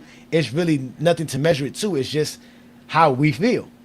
Yeah, I mean, it's like I said, it's just my only issue with it is because like those two players are the only players that have like a weird code name for their mentality. Every other player, you just say it's hard work or tenacity or some shit like that. You know what I'm saying? We don't call niggas like, I don't know. We just don't use that terminology for other players, or they don't have like a special name for the shit that they do. No, regular adjectives. I think today's show is what makes journalism so important. I think that's why Stephen A. and Skip Bayless are so important in these conversations that we actually having today, because they're telling the story that we're talking about right now. That's what makes journalism so high in these conversations and what moves players in certain things, because journalism is telling the story of what we're talking about right now. But that's what we were saying. Not everybody has a legacy definer. Right, so just because you might think Muggsy Bogues has this mentality, it doesn't define legacy. He doesn't have a legacy to be defined, right? You see what I'm saying? So like that's why I was saying that if we do this, it should be the top two definers that a player get, because you should have a primary definer and a secondary definer. And if you're really good, we can give you a third one. If you're really elite at the game, you be able to have a third one. But at the end of the day, if you score the highest, that'll be your legacy definer. And if none is scored above a 7 out of a 10, then you don't have that definer. Like it has to be something that truly defines your legacy, because we talked about that with Dame Lillard and Stephen Curry. Brandon brought up a great point. Stephen Curry and Dame Lillard have the same effect shooting wise, right? But Steph is known as the greatest shooter, not Damian Lillard. But not Dame. Exactly. But at the end of the day, that defines Stephen Curry's legacy. What defines Damian Lillard's legacy would be clutch definer. Right, that would be something that he would fall under, or skill definer, or mentality definer. Right, saying that he has the, which I guess clutch mentality would fall inside. Exactly, Dame time. Right, but still, that's what defines their legacy. That's what they would be known for outside of their stats and their accolades. Go ahead, John. So we can get a better understanding, because I don't think you should reduce it to 2. What you think, just not based off just you looking at it. What would you think LeBron top 2 would be? Not add no scores up, just looking at it, basing off what you think, without any numbers. What 2 you think LeBron? Obviously, I would go with versatility and longevity. That would be LeBron's. That's LeBron's legacy definers. He's known for being the guy who can guard 1 through 5, who can be a great scorer, facilitator, do everything on the basketball court, and had a sustained greatness of doing it. That's his legacy. I think dominance is. You can put dominance in there as well. I think it's a lot of things. You can put dominance in there as well. I know, no, I think it's a lot of things, New World, but I exactly no, and I agree. It's more than just 2, without a doubt. It's more than just 2. I mean, if we were just going to assign one to, that's what I would assign it to. Yeah. If I could only LeBron is known for is going to be longevity and versatility. That's what he's known for. Yeah, exactly. So that's his legacy definer. Exactly. Yeah, that's it. Mine would be like the longevity and the fact that the cultural impact is also undervalued, because this man headed he was the face of the whole Black Lives Matter movement that the NBA was pushing for a few years. Literally got all these dudes wearing this merchandise, taking the front line for social justice issues and shit like that. He caught a lot of backlash for it, but he stood 10 toes on doing that. And I think he's one of the only players in this generation that was really frontlining it like that. We saw Jaylen Brown doing some shit too. Shout out to him. He was also heading some of that movement. But I think that's an underrated part about his legacy. Yeah. So, but again, you can do that for LeBron. Again, you're right. Even just the fact that they were waiting to make a schedule for LeBron, that goes beyond his production. Because again, it That's said way cultural. beyond. Yeah, his cultural definer is the basketball influence exceeding beyond individual production. So he, did, I mean, you know, they weren't going to play in the bubble if Ron didn't say he playing the planned. bubble exactly. So again, a lot of these guys would score very high, and I think there's several players that would score tens across the board on certain categories. But again, if we limit it to two, it'd be fine. Or if we just or we could just say, hey, if you got 10 on this particular category, it's yours. You that's a part of your legacy. You just have more, and that would even make it better. The more legacy definers you have, the more greater Yeah. you are. You see what I'm saying? Yeah. Well, amazing.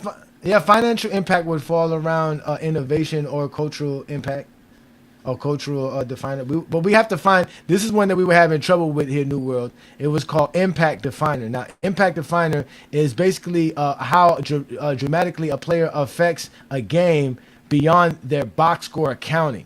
So that's like the Oh, so Draymond like the Greens, game, not Scottie outside the Pippens. game.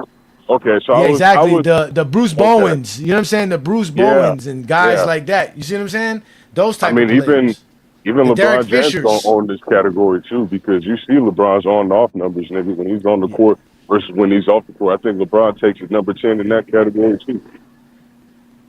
Well, no, again, this is beyond the box score. So this is beyond the on and off numbers, like beyond just looking at stats. This is their impact because of what they do on the court, like Rondo and stuff like that. The little things that Rondo used to do, like I said, the Draymond Greens, the Scotties, the Dennis Rodmans, the guys that do the little things, the Tony Allens, like I said, the The Bam Battiers. value. Yeah, Yeah. yeah. The Bam Yeah, out of bio. Had to sneak that in there. Hey, no, but let's talk about That's it. why Like you can't Devin throw away Booker, that hat. Every time you throw it away, it keeps appearing. Every time This nigga. you are cursed. You are cursed every time. You are. Oh, I'm telling you. Dude, I was late. I was late coming on because I couldn't find the hat, and I said, "Let me start this show without this hat." They gonna No, you talk can't about do it. that. Let You me can't find do this that. hat. That'll be when Twin Man pop up and get on you, man. Yes. Yeah. But we got It's 2 just cents in the crazy. building, man. What's good, 2 cents, man? You hear What's what up, we 2 talking Cents? here, man. We having some fun. This is right up your alley, 2 cents. This is perfect. This, like you said, this is where we get beyond the numbers, beyond the accolades, and we talk about a player's legacy, their historical, significant, distinctive attribute that separates them amongst all players that ever played. This is what we're talking about. What do you think about this topic and the discussion we're having? Yeah, I mean, a list like this is, I'm really pro MJ, but I know who the GOAT is. You just can't change. You can't change that. But this is more of leans towards MJ. When you put the numbers together, like the list we had last week, yeah, I mean, he would excel over a lot of other players at this point in time. And I'm looking at him like, yeah, and yeah. And some of the stuff that we're saying, I mean, it's like, you don't know that. I can say that. I'm thinking in my head, I'm like, what? If he would have did this and that, you don't know that. But it'd be hypothetical, and I'm not interested in arguing somebody's hypothetical. And a lot of them are hypothetical. And when you can do things that's measurable, a lot of times people argue about things that's too subjective or it's intangible type of things. We're talking about, no, what can we actually measure and be fair about it? Take your biasness out of it and just measure it exactly the way it is. And I like this list the way y'all got it set up. Nah, I appreciate it. So Today's show is to help Michael Jordan. That's why Johnny came up with this, because he's trying to push Jordan up. So he's a zesty. He just don't want. He's telling y'all and not it's for telling y'all. Kobe. It's really for Kobe. I need to find a way to make sure Kobe's in my top 10. Hey, King John, nigga, I was wondering if I had stumbled on the GOAT Jeffrey Kingdom today. I was wondering where Craig ass was at. Yes, I was like, where the fuck Craig at, nigga? That's what I'm saying. That's what he's doing. He's trying to help Jordan and Kobe to push him up, and it's just like. That's why I had the question. I was like, bro, what the fuck is this Mamba mentality, killer instinct shit? Like, how you gonna use that as a legacy definer? We don't even know what the fuck that shit is. But That's the thing. That's why it's really not just the Mamba mentality or just the killer instinct. It's the mentality definer, the competitive and psychological identity of a player. Guys like Michael Jordan, Kobe Bryant, and Larry Bird are known for their psychotic ways of being competitive and always going out there and having this mentality that's different from everybody else. That's fine. They could have that. Like that could be a part of their legacy. You see what I'm saying? So as an example, for me, Kobe Bryant would have the mentality definer and he would have skill definer. That would be his two top attributes for me.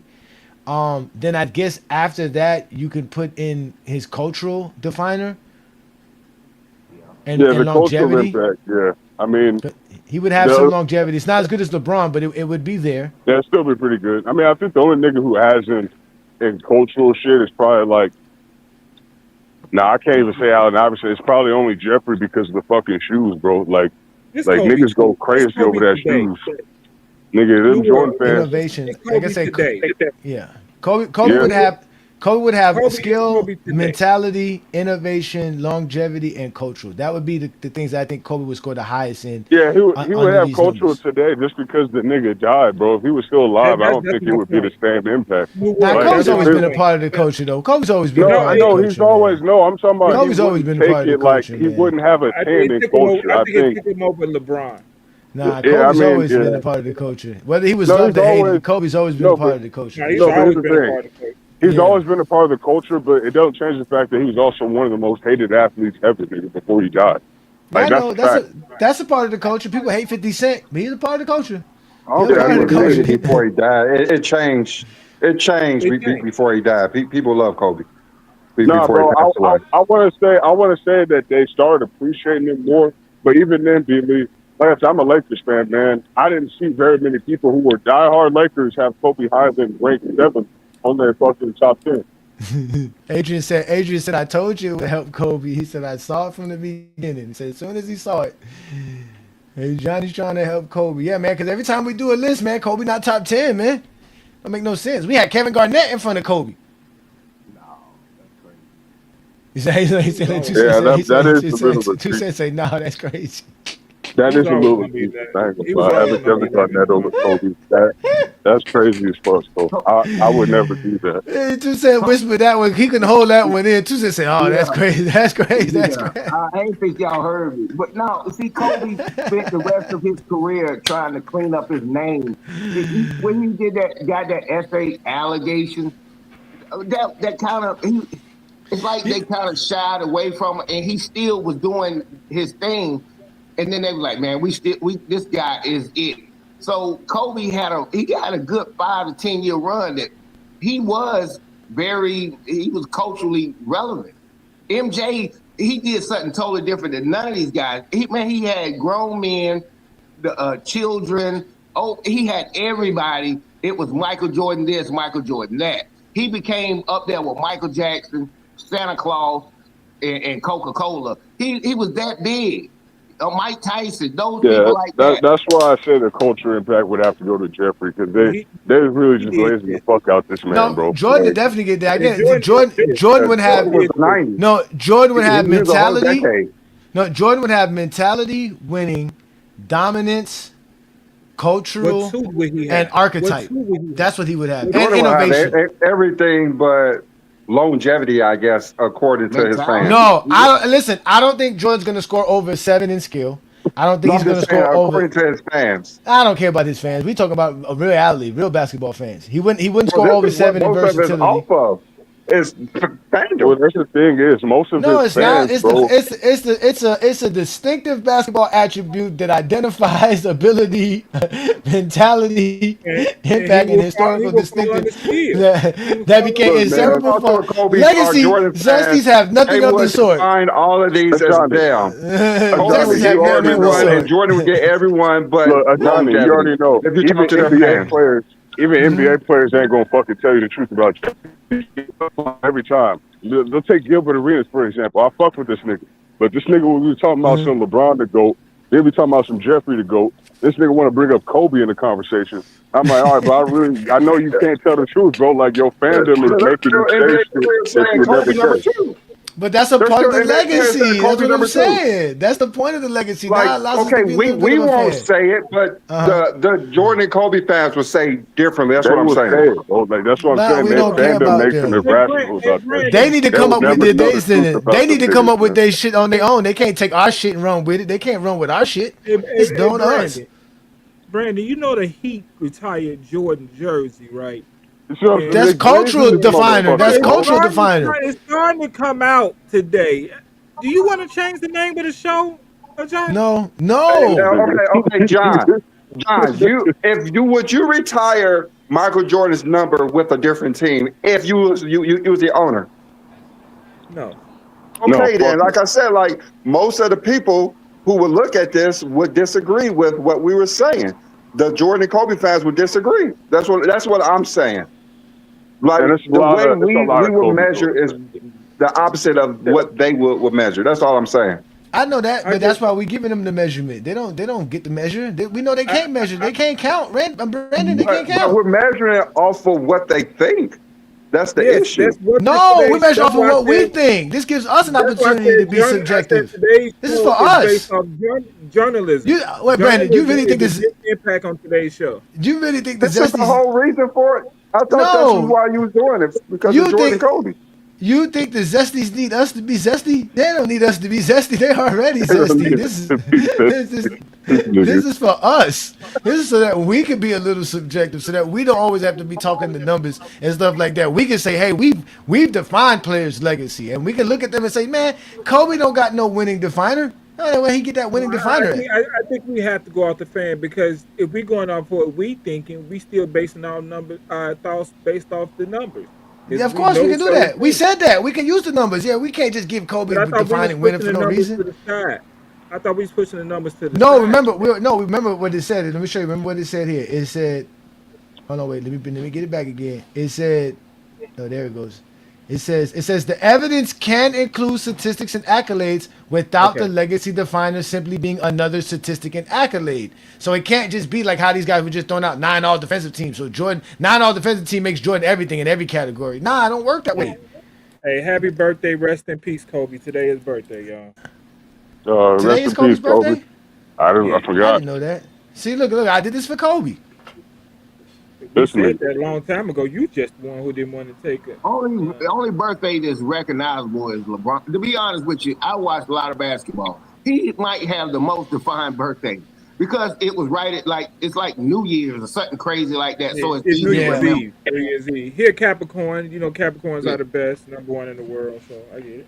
This On motherfucker. a I know cold night you on didn't just December find a way to 30th, in convince yourself. 1984, one Gloria James gave birth to one LeBron He made Ramon it James, respected so bad. and You know, history I went mean, forward with rest in that. peace to Kobe. Yeah. Happy birthday. But we didn't Rain was talk about pouring and God was crying. Lightning was striking. Everything that happened when LeBron was born, man. Man, talking about he had a whole godly phenomenon when he was born. This is for Kobe. This is for Kobe. Hey, that's why we won the 2020 championship, but niggas want to call it the fucking Mickey Mouse ring, bro. Players. Kobe fans will call that the Mickey Mouse ring, the ring we won, and to honor this nigga and his daughter. he deserved that. Yeah, I mean, he deserved all the respect, and the man was phenomenal. There's no way around. He had a phenomenal career. Anybody else talking like he trash? Just because you're not the best in something, that don't mean you're not. He wasn't No, he's good. not trash. The problem is Kobe fans are fucking delusional, so we have to put them in their place. Like, that's just what it is. Like, just don't bring this nigga up in conversations he's not supposed to be in, right? If you want to say some crazy shit like he's top 5 or he's the GOAT, nigga, just make sure you're saying before anything that you're being biased and that this was your guy. Like, you know what I'm saying? That nobody's going to argue with you. But don't try to come in a real basketball discussion or real basketball debates talking about some Kobe top 5 or Kobe better than LeBron and then get mad when niggas take your head off. Then we start cooking this burnt crispy nigga. So Brandon, let's do a top 25. Well, we still have to find a way to grade this, though. That's the whole point. We have to find a way to grade everybody to this to see who would. If this was the criteria, we weren't using no stats, no accolades. If this was just the criteria, who would be the top 10 greatest players of all time? I mean, that's what we're gonna have to do, and we already know it's gonna be 1, 2, and 3, Kobe and LeBron and Jordan. But this is The formula that they use. Yeah, So you making so people think. so this is a better formula than the Jordan formula? So this is the formula that they use. Yeah, the Jordan formula is based off of Jordan, and Kobe fans are not good with math, and they don't know either one of their numbers, but they do know how to be very subjective. So this is their formula. Lord have mercy. Oh my God, man. All right, so let's do this. Let's have some fun with this. So I want to see this. So let's start with Jordan. So y'all are say Jordan get a 10 across the board besides longevity? Pretty much. That's what Jeffrey fans would think. That's what I'm saying. We're thinking like Zesties. Jordan gets a 10 across the board outside of longevity, correct? Longevity. What does he get for longevity? Because Brandon said he got the 82 games played. So is that a part of longevity? Because that's what He probably gonna Zesty get like Fitness an and 8. Rance was saying. Zesty Fitness give and him Rance was 7. saying I give playing him 82 7. games I give him 9 times 7. is real longevity. Winning an MVP at 35 is longevity. I mean, like I said, they would give him a high score with that because he played all those 82 games. So I would say they'd give him like at least a 9. That nigga So he- retired twice, bro. Like, oh my god. So he would It's an 8 get because he so he never would score played 9.99. All right, let's do that. I mean, some of them saying that at 40, he would average 40 points a game today. So they're very delusional. So he would Yeah, score bro. 9.99. That would be Jordan's score. That's the most 9.99. delusional fan Hey, base you, of you all know what's time. crazy about it? No, That- Kobe fans, take that. bro. Hey, take that stat what you just said about MJ. It's not that it's that he was a number one. Being a number one is different from being AC Green. If I'm throwing you off, yeah, AC Green played a lot of games too. But at the end of the day, told y'all. we're talking about impactful players. Even when I watched Kareem his last few years, he was a damn shell of himself. That's that shit, bro. Like, it's these niggas, they only want the to number give. one option is so important. I told you earlier in the show the number Bro, one I I option. told you, but they bro, don't it's believe 'cause that though. I told they you they don't- don't believe that though. They really They don't don't believe want to that. give. They don't want to give playing 82 games credit to anybody, nigga, in NBA history. I know John Okay. Stockton got the most. I know Robert Parrish done played several 82 game seasons. Nigga had the most games played ever. These niggas don't care about that shit, bro. Okay, all right, They let's really do this. don't. Let's do this. All right, so George scores a 9.99 because he doesn't get a 10 for longevity. Kobe, I let's think do longevity Kobe. is an 8. Co- I think Co- longevity is an 8. Okay, either way, he still scores less than 10 all across the board. So let's go with Kobe. Kobe gets a 10 for skill. He gets a 10 for mentality. They're gonna give him a 10 for winning, right? Because he's the reason why Shaq won championships. Remember that That's the Shaq could crazy win without part. him. Kobe, the only nigga that gets Versatility is Kobe. It's going to be Kobe. Dominance is going to be Kobe because they're going to say he dominated the era with Tim Duncan and LeBron and all this other stuff. scored the Impact most points definer, in 2000. Kobe's going to get a 10. Innovation, Kobe's going to get a 10. Now, do they give Kobe the 10 for longevity, Brandon? Got to. Even though he never won the attach, he played 20 years. So Yeah, Kobe gets because he a played 20 years for one team. okay. So Kobe gets a 10 Yeah. across. So Kobe gets a 10 across the board. Then, so that means he would score higher than Jordan in this scenario. Jordan fans will find a way to make it so something doesn't count though for Kobe. Like where They don't- they where don't. could they subtract from Kobe here? Is it winning? Probably dominance. They would take 'Cause away he's a dominance. He's a playoff dropper. Remember? Innovation? No, Versatility. innovation can't be Kobe. Kobe changed how people saw the game. Versatility? No, it's They would not ta- dominance. It's the dominance and probably the versatility too. They're probably gonna take away both of them. What you say, Brandon? What you think? I think you should bring up a Jordan or Kobe fan. You should ask them who rates the top 5 in each of these, and you would get your answer. And I'm pretty sure LeBron would not be in half of them. Well, that's 2 cents. Let's bring 2 cents in there. 2 cents. Which one of these categories Kobe don't get a 10 in?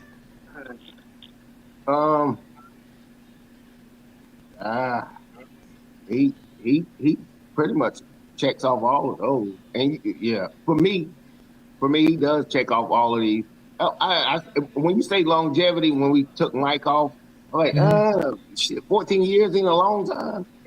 Well, no, we got to remember the longevity is depending on how the Zesties see it. Are the Zesties gonna give Jordan a 10 for longevity? Yeah, if you're from Carolina. Now remember, the definition Okay, for 14 long. years is not a long time. I mean, relatively speaking, if you say the greats, I ain't talking about the Robert Parishes. Yeah, No, he no. played for- No, yeah, no. Remember, no. This long. Remember, that's why we say Jordan can't get a 10 because this is not just playing long. Robert Parrish is not getting a 10 in this. AC Green ain't getting a 10 in this.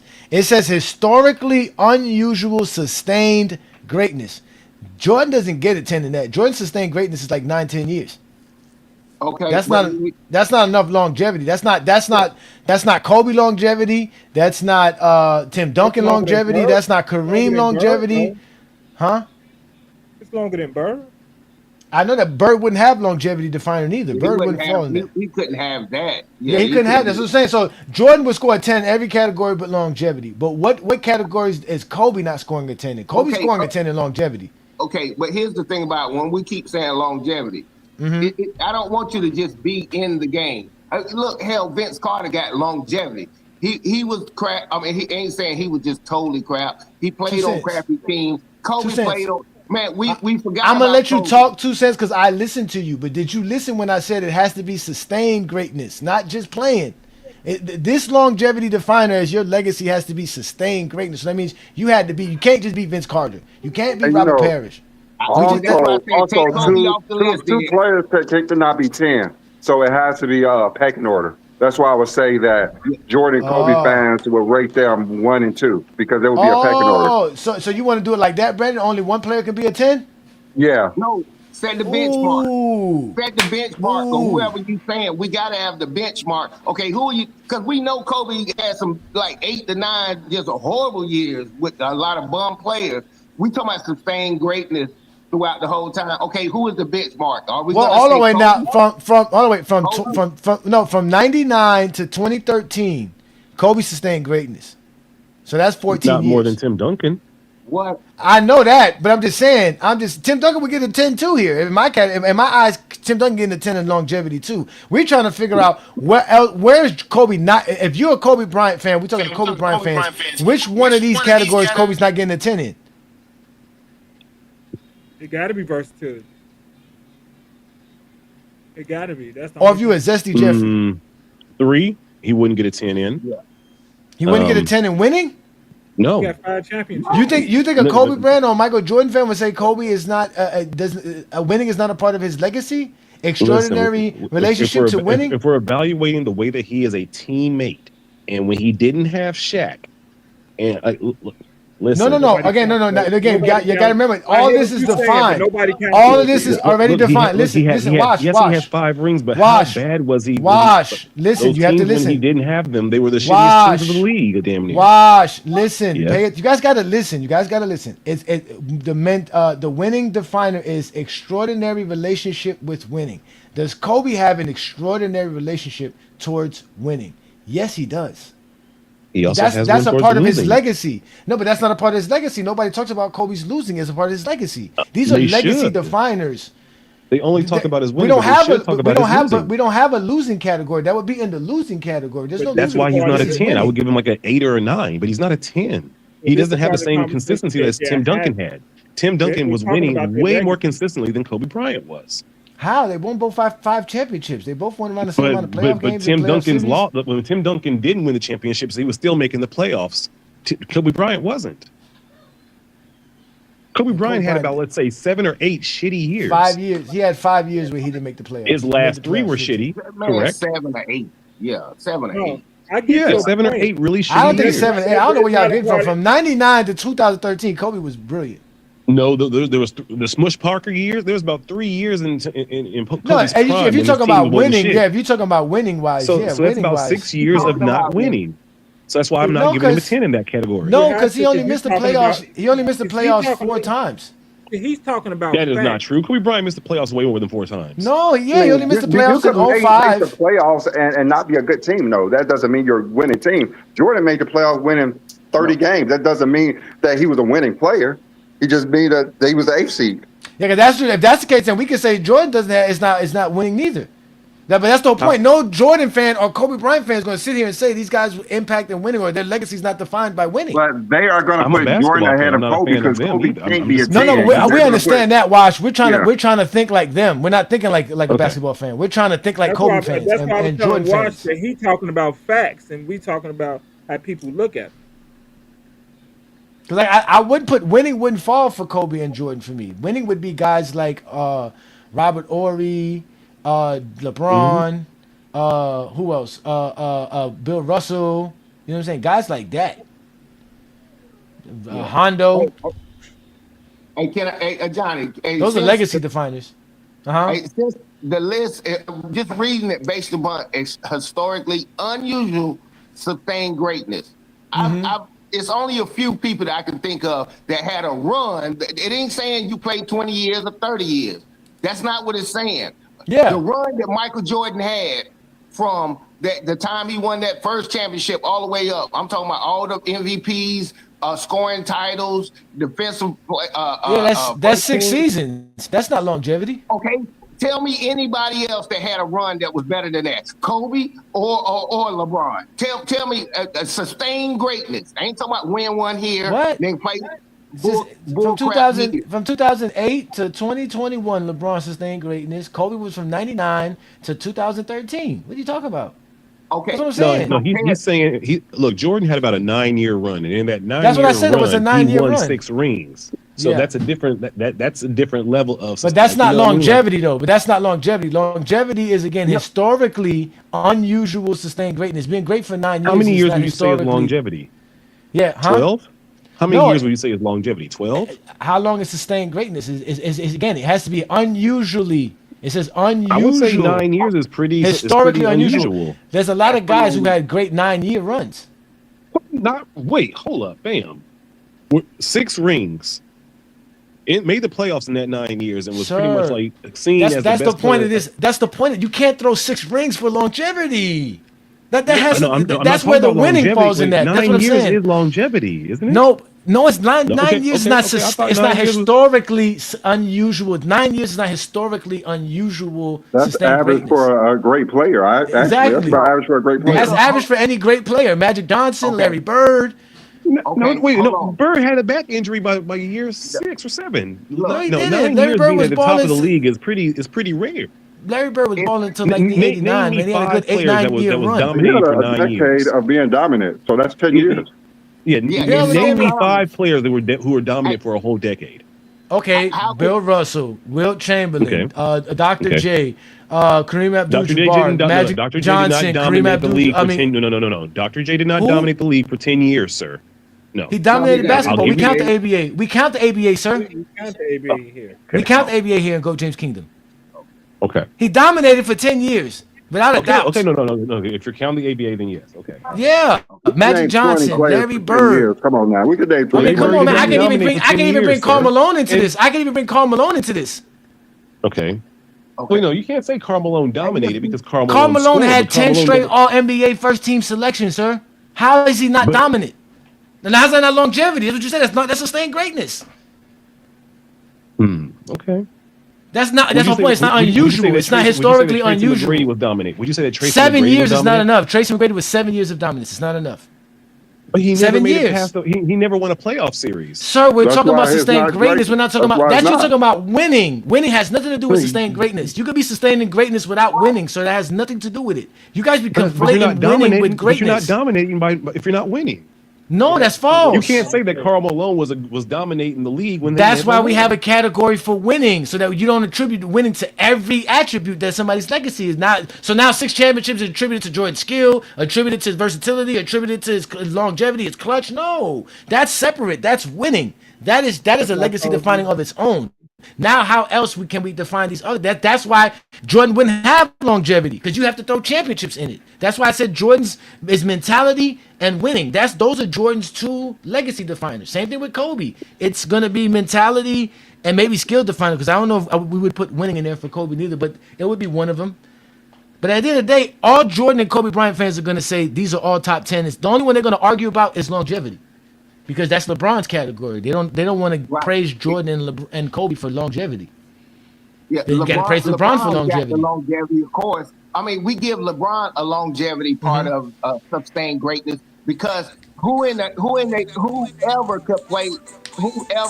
that long and was that great, LeBron gets that in a different way. Michael did. Man, if it's so common, you tell me the people that won the scoring titles and the defensive titles. We're not talking, just like you said, we're not talking about winning, just winning. but it is a part of it. 6 damn championships in a row. That's a different definer. That's not longevity. You're talking about It dominance definer. You're talking about winning definer. You're not talking about longevity definer. Read it by your definition. Look at your definition. Historical, unusual, sustained. That's unusual and sustained greatness. Sustained greatness. It's not unusual to sustain that greatness for only 9 years. That's not unusual. Okay, tell me one player, just one player that did what he did. I gave you a bunch of players who was great for 9 years. You don't have to just be the scoring title. Paying attention today? Y'all not listen. Now y'all being very zesty. Just because Jordan has 9 scoring titles, that doesn't mean you attribute that to every part of his legacy. Wait, like, us not doesn't make no listening good is sense. gay? Hold up, us not listening good is gay? What the fuck, really? I didn't say gay. I said y'all not listening. Right? That's being Us zesty. not Yes. listening is zesty. No, zesty is a different. Zesty is men who want to argue for the sake of arguing without listening. That's the point. That's what being zesty is. Oh, all right. I was like, you young people fucking changing words. I'm not young, sir. I can guarantee you I'm older than you. No, you're not, sir. How old are you?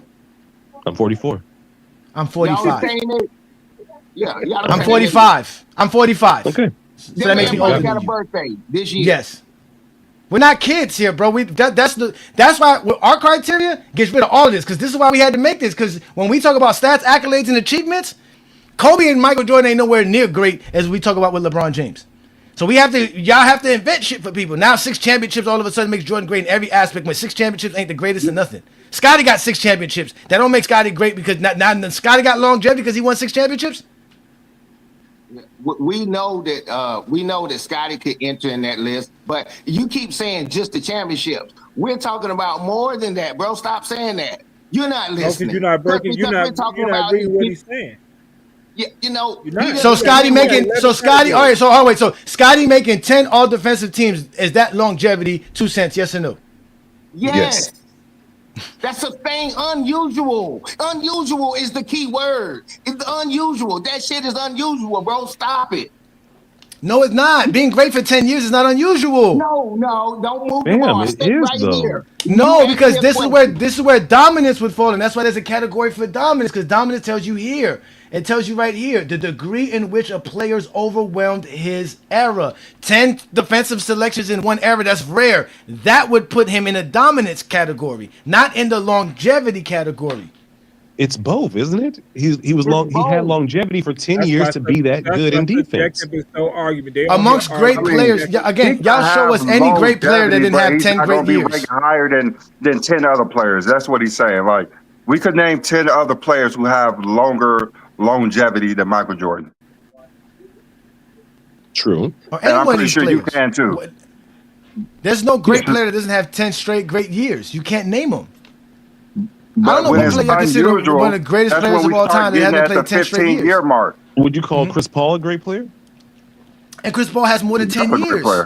He has way much more than 10 years. No, I don't think Chris Paul's had more than 10 great years. What? He has 9 all defensive teams. Chris Paul has not had more than 10 great years. 10, okay, he has 10 all NBAs and 9 all defensive teams. How he doesn't have 10 great years? The same thing as Scotty. Told you. That's why these arguments are tough, because they're gonna come up with their own. This subjective stuff makes people argue. No, that's what happens when you don't listen. There's the whole point of the show. We gave y'all a definition for all of this stuff, and y'all still finding ways to confuse it. Well, that's what we get for being zesty. Yes, don't be zesty. We are the cures of being zesty here in Go James Kingdom. Zesty Jeffries get cured over here. We got the remedy to resolve all of that. No, I know what. That's why they get mad when we call them zesty, because zesty's supposed to mean you're gay. But I always tell people, if you're coming out the gay bar, don't get mad when people call you gay. No, zesty. Wait, that ain't even that. That analogy didn't make no kind of sense, sir. Yeah. Then he called you young. He said you ain't holding the hips. I know, it's fine. Again, we have created this because in GOAT James Kingdom, we have a formula to measure players' greatness by stuff that you can't argue. There's no arguing 6 championships. We got that right here in the winning category, right? You can't argue 30 points per game. We got that here in the offensive category. We can't argue 10 defensive selections. We got that here in the defensive category and in accolades. So we don't have no problem measuring players' legacy and how great they are. We don't have no problems grading any players' true accomplishments. But again, there's a certain aspect of the game that people keep telling us we need to talk about. Such thing as Kobe Bryant's Mamba mentality, Stephen Curry's ability to change the game of basketball. These things are supposedly very, very important for everybody to talk basketball. Jordan's killer instinct, his dominance in his era, his peak.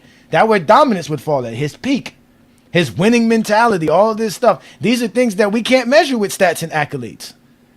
So All that's. Right, can I just ask you a quick question? Would you put by this that you and again, I love the way that you got this chart because it's the same way like Patrice O'Neal does you don't give women 10s, you give them so I love how you're doing this.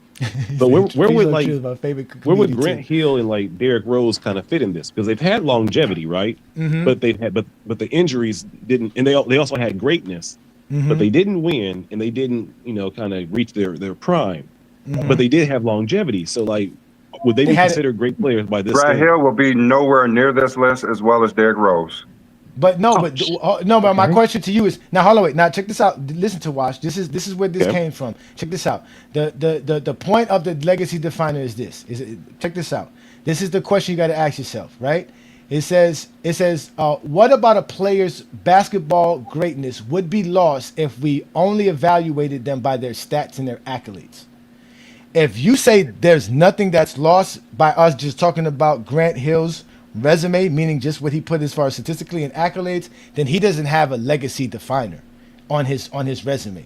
Now, if there is something that we cannot attribute to just the stats and the accolades, then that is what is considered a legacy defining attribute. But what about the eye test for those of us who have that's the same thing. The eye test. The eye test is based on what? The eye test is based on what?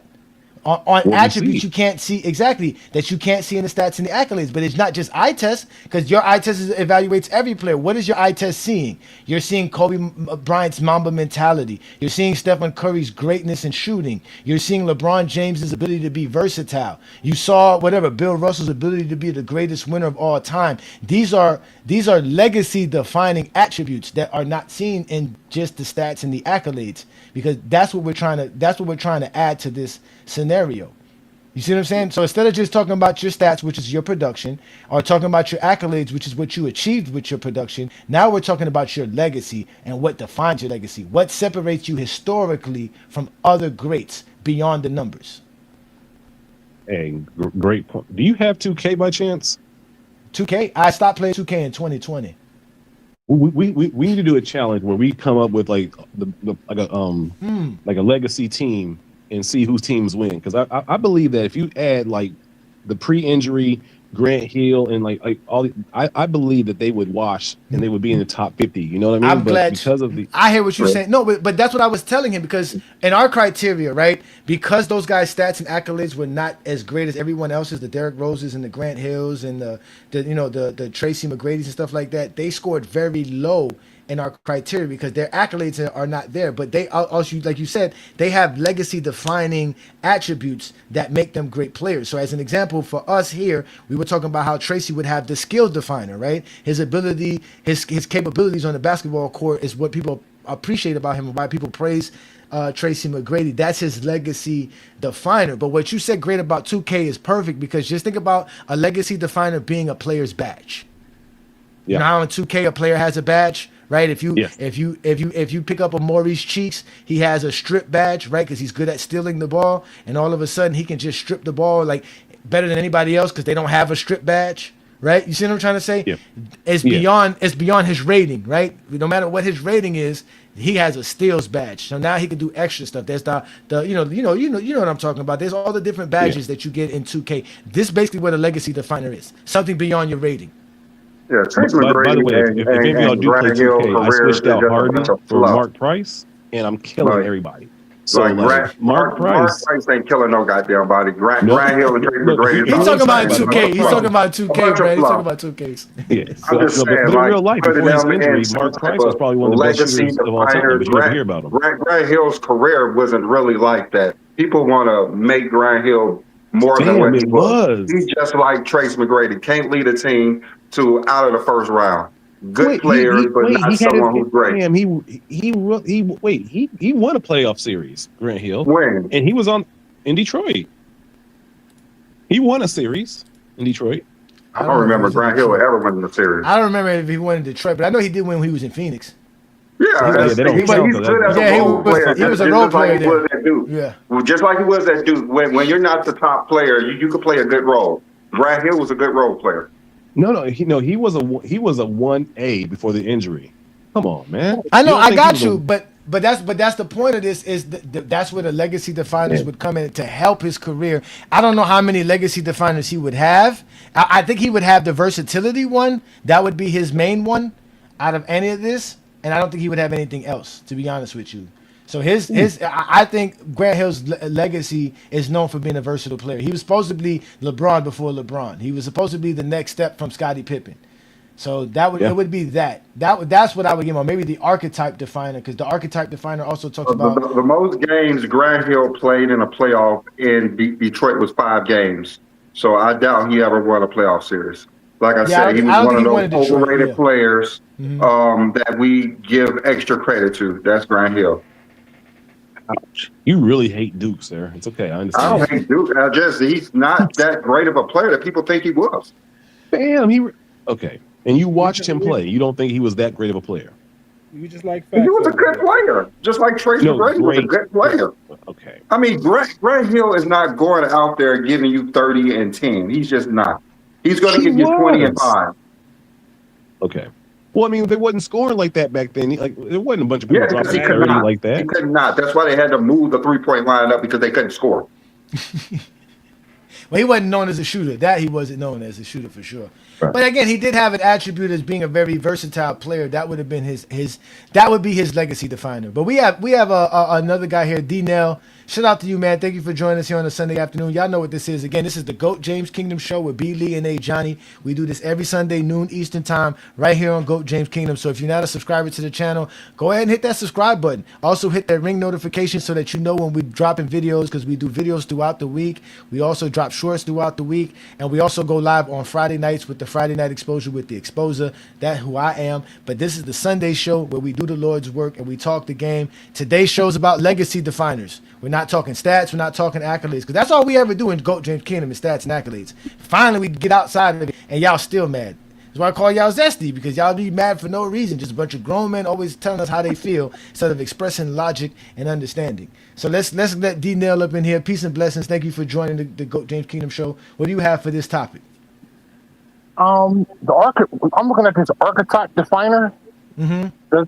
So you say archetype definer, wouldn't Kobe be underneath of Jordan, because Jordan would be Kobe would take more of his game from Jordan? Archetype definer? That would make sense, but do you think I think maybe Kobe fans would agree with that, because it does say become the historical standard for a particular player type. Yeah, like that would be Jordan. Okay, so Kobe wouldn't. I like when people say LeBron is like Magic. I don't like that, because I don't see that. I don't see that at all. I don't see that at all. I don't give a people. He's just like Magic. No, I do not see. I never saw that.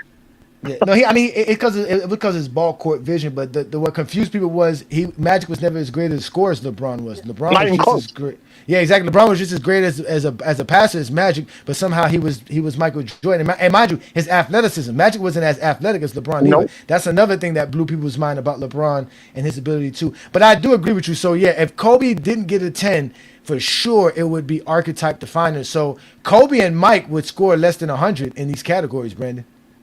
Because that's a great point by you, D-Nell, because we can't give Kobe a 10. Mike would be a 10 in that category. Yeah, Mike would be a 10 in that.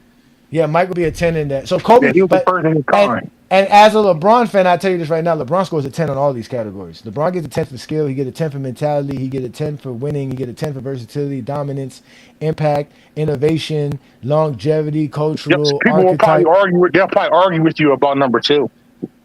About the mentality, LeBron James had to deal. LeBron James was the most he's the most scrutinized player in NBA history. He dealt with the most pressure in NBA history. He did, but he's passive aggressive. His mentality was always what he always wanted to be. He was always confident in himself, always confident in his ability, and he was always confident in what he could bring to the table. That never wavered. LeBron James' mentality definitely is, and he's always been competitive. Always been. He's always been out there doing his thing. LeBron had never been pushed around, nothing like that, man, all that talk. You know, remember him dunking on Kevin Garnett?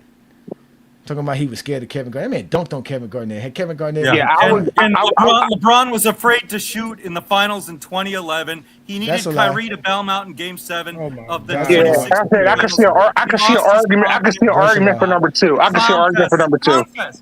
Yeah, but everything else, skill definer. I can see it. Winning, definitely. Versatility, definitely. Dominant, yes. Impact, yes. Dominant. Wait. Hold on. He has the most playoff losses of any player in NBA. Hold on. You're going to get those losses if you play a long time, bro. That's so let me ask you a question. Hold on. You're going to get that the longer you play. Why doesn't Say what? Wait your turn, Brandon. Brandon, wait your turn. When Kareem retired, he had the most losses in NBA history. You can't. Like, my thing is. Yeah, because you have to wait your turn. You always be disruptive. When you have these arguments, you can't argue out of emotion either. Like, see, that's what he's gonna do. No, none of this has anything to do with dominance or anything of the sort. What is he talking about? Jordan has 5 losing seasons. What are you talking about? He's 1-9 without Scottie Pippen. Like, so we can't say Jordan didn't dominate nothing. What are you talking about? Yeah, I like Jordan over LeBron, but I don't like that people don't think this argument is not real. That's why it's been going on for 20-something years. It is real. If you can't see that it's real, the overwhelming consensus is there's no overwhelming consensus. Shut up and listen first. Yes, go there ahead. is. You shut up. Okay, go. No, of course. Okay, so here's the thing. You say he's gone. We don't allow disrespect on Coach James Kingdom, man. It's a show of basketball fans who can talk basketball, not a bunch of idiots. Go ahead. Hey, I mean, again, if he believes there's a consensus, I can see again. I understand what he means because for a generation, Michael Jordan had the sneakers and the TV and the cartoons and all that. So so there's going to be a consensus because he raised generations of people. That doesn't fall in dominance. If you want to talk about sneaker sales, that falls in cultural. No. Dominance. Somebody said something earlier. I don't know who it was on here. Somebody did say when it came to dominance. So, for instance, when you start from 1990 or 91, from 91 to that was at 98. You have a stretch where you get 2 3-peats. Who else has 2 3-peats? That doesn't matter. That has to matter. 2 3-peats. Let them go, Asante. Don't worry about that, Asante. They're just helping us. Let them continue to say that. It's fine. That has to matter. 2 3-peats have to matter. Well, that's a part of winning. Right. That's not dominance. And that's dominating your era. No, dominating in your era says degree in which a player overwhelmed his era. The Bulls winning 6 championships is not a player overwhelming his era. Then you have to give dominance to Scottie Pippen. Are you going to give Scottie Pippen the same dominance? You cannot because he's not 1A on that team. Jordan's 2 3-peats is extraordinary relationship to winning. That's correct. What it is. That defines his winning. That's not his dominance. Dominance is the degree in which a player overwhelmed his era. Did Jordan so that's fine. Era. So that's fine. That's the difference. That's different. So that's fine. So let's leave it there. That's fine. So you want to take a championship out? That's cool. Okay. So during his era, how many MVPs did he have during his era? That's 5. That's why he would have some dominance. Yes, we would agree. Jordan would have dominance. Okay. Nobody took that from Jordan. But LeBron would have that as well. LeBron has 4 MVPs in his era, more than anybody else. So that's dominating his era as well. So dominance will fall under LeBron. He would have 10 there as well. Okay. So let me. I won't interrupt. I mean, hold on. Already interrupted. As soon as I let you up, you started interrupting. Like as soon as I let you up, you started interrupting. Of course. Goodness gracious. I mean, you argue. You gotta stop arguing. I mean, I'm with you. I hear what you're saying, but you just argue out of emotion. That's the only problem. You can't argue out of emotion. Nah, forget if he has emotion or not. Let's just hear if he has some logic. Now, go ahead, Brandon. He's gonna let you speak. Go. Yeah. So here's the problem, and I'm going to keep it very succinct and short. Here's the problem with arguing that LeBron dominated his era. Okay. First of all, how many titles does LeBron have? He has 4. Steph Curry has. Okay, so when Jordan dominated in the 90s, He won 6 titles in 8 years. Michael Jordan was unequivocally the best player in the NBA. There was no debate. Even the people who hated Michael Jordan would not argue he was unequivocally the best player in the NBA. In 2016, Steph Curry was better than LeBron in many people's eyes. He was unanimous MVP. So Steph Curry won just as many titles as LeBron did in his era. Okay, number one. Number two, there was actually a debate during LeBron's peak and prime whether he was even the best player in the league in 2016. Number three, LeBron never has a season like Jordan did when Jordan won 72 games twice. Number three, LeBron never has a playoff run. Did you say Jordan won 72 games twice? Yeah, he said that. Yes, Did he just say that? Yeah, No, I'm saying Jordan had. He said that. I meant once. But my point is, LeBron has no season. Of course, you meant once since we called you out on it. Yes, it was now. Yeah, he literally said twice. I think he said Jordan won 70 games twice. I think he said twice. Steph Curry won MVP, so he's better than Jordan.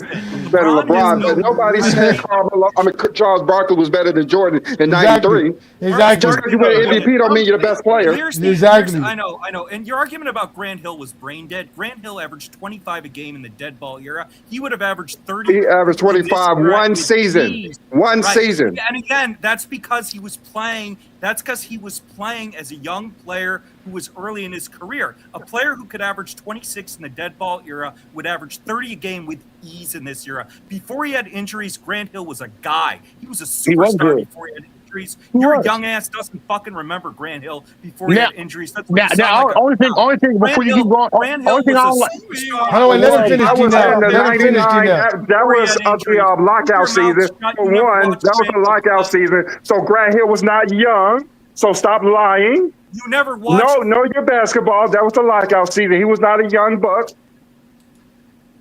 He was good, but only argument I don't like. How does this apply to the topic, Brandon? How does this apply to legacy definer? Yeah, he just want to argue. Because he said that was lying about Grant Hill never winning a playoff series. I know. I heard what you said. Be quiet. Here's the other core problem with arguing LeBron dominated.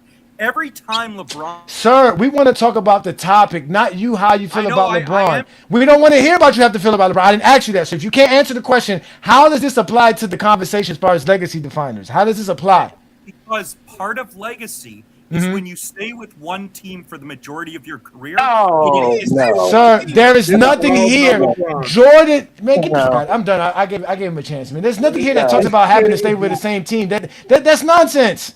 Nobody ever said that. So now Shaq doesn't have a legacy because he's played on multiple teams throughout his career? Like, what are you talking about? Nah, I don't agree with that either. Will Chamberlain doesn't have a legacy because he played with 4 different teams? What kind of nonsense is this? I also now y'all know what zesty means, right? Now you know what zesty means, Wash. That's the perfect definition of zesty. LeBron only played for 5 teams. LeBron only played for 4 teams, and he ain't even played for the 4th team yet. Yeah, I hate when somebody says if somebody would have played in this era, they would have done X, Y, and Z. And this is where I wish people would understand. When they bring Kobe Bryant into LeBron James' argument, they help LeBron James.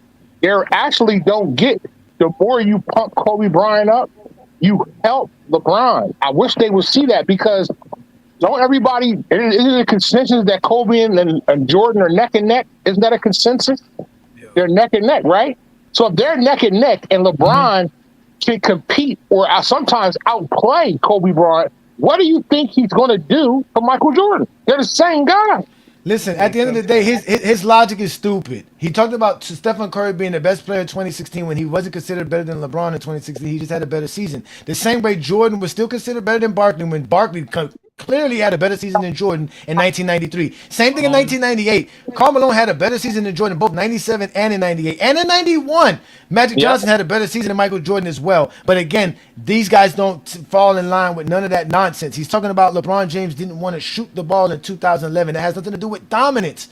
Dominance clearly says a degree of which a player overwhelmingly dominated his era. LeBron James has the most All-NBA in his era. He has the most championships in his era, the most playoff wins in his era, the most playoff wins, the most playoff appearances. He dominated his era more than anybody. He has more finals MVP. All of this stuff, scored more points than anybody in his era.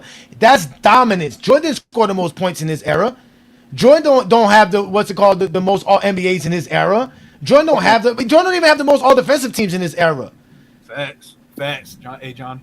So let's keep it. We can easily do that from anybody. Nobody's taking away nothing from no one here. Nobody's saying Jordan doesn't have a dominant definer. We know, we already said this. Jordan's definers for his legacy would be his mentality and dominance. We said this, and winning would be added to that. Yeah. We didn't take that away. You can't take it away from LeBron. LeBron dominated his era. And that's why he gets up here lying, talking about the Bulls won 72 games twice. Exactly. And then he had a lie about Grant Hill. Brandon specifically said that. People praised him for what? Because he played for one good season? That's not enough. What legacy definer is going to be attributed for a player playing great for one season? That's what we keep trying to tell y'all this. So we gonna give legacy definers to Gilbert Arenas? He had 3 great seasons. We giving him a definer? Are we going to give Steven a franchise one as well? Because he has a legacy definer? Like, for what? Because they had a couple of good years in their NBA career? We're going to give Bradley Beal one because he won a scoring title? We're going to give Bradley Beal a legacy definer now. That's what we're doing? So, again, stick to the topic. If you can't stick to the topic, we're going to move you alongside, sir. LeBron is getting 10s. LeBron is getting 10s across the board. Kobe and Jordan. No, he's not. Because the other problem, I know. So the other problem with LeBron's legacy is if LeBron was truly that dominant, he wouldn't have needed to switch teams 4 times. Every time LeBron hit adversity, he switched teams. When Dwayne Wade had knee issues, sir, nothing about your legacy has anything to do with switch teams. There's nothing about that. No, it doesn't. No, it doesn't. Plenty of players in NBA history switch teams and they still have a legacy. What are you talking about? It's not as strong. It is still dominant. What are you talking about? Jordan switched teams. He's still dominant. What are you talking about? Shaq switched teams. You tell me Shaq has no dominance? Okay. What? You're not listening. Did Shaq switch teams? Yes or no, sir? Did Shaq switch teams? Does Shaq have dominance after switching teams? Yes or no? No. After Shaq went to Miami, he was no longer a dominant player. He went to LA. What about LA? He went to LA. He went to the Lakers. He can't stop lying. He cannot stop lying. How are you not a dominant player making all NBA first team in Miami back-to-back seasons? Okay. What are you talking about? He made first team All NBA in Miami because the center position was complete trash those years. That's dominating, just like Jordan. Jordan's position was trash. Just like Jordan. It sure was. No. Jordan just like Jordan's position was trash. That's why you dominate, because you're that much better than the players underneath you. You got to call them trash. That's how dominant you were. So I'm happy to go back and forth with you, but you muted my mic every second. So no, I have to mute your mic because you can't bring up stuff we don't want to talk about. None of that is attributed to dominance, sir. Nobody says that you can't switch team to be dominant. That's ridiculous. Right. So let me ask you a simple question: does it enhance your legacy if you stay with one team most of your career? Yes. No, it enhances your legacy when you have one of these definers. If you don't have one of these definers, it's not there. There's nothing here in definers that says you have to stay with the same team. Jordan by playing with Washington. Does it hurt Jordan by playing with Washington? Yeah, it did. Of course, it hurts his career by playing with Washington. That's why they don't want to talk about it. That's why they don't want to talk about it. Playing for Washington, yes or no? Exactly. He won't answer that one. I know. I'm going back and forth with him. If a player is truly that dominant, they wouldn't need to switch teams 4 times. That's a lie. That's a lie. That's a lie. What dominant player switches teams? Will Chamberlain. Will Chamberlain switched 4 teams. Will Chamberlain. You a dummy. Right. And Will Chamberlain was not a dominant player. What? Will Chamberlain not dominant. I hope we getting a clear understanding what zesty means. Example. Will Chamberlain wasn't dominant? Damn, that's crazy. What are you talking about? Hey. Will Chamberlain literally owns the record book, bro. Wow. Wow. You gotta rethink that when you say that. No, he don't. That's how he think. Wow. Yeah, I can't agree with you on that one, bro. Not dominant?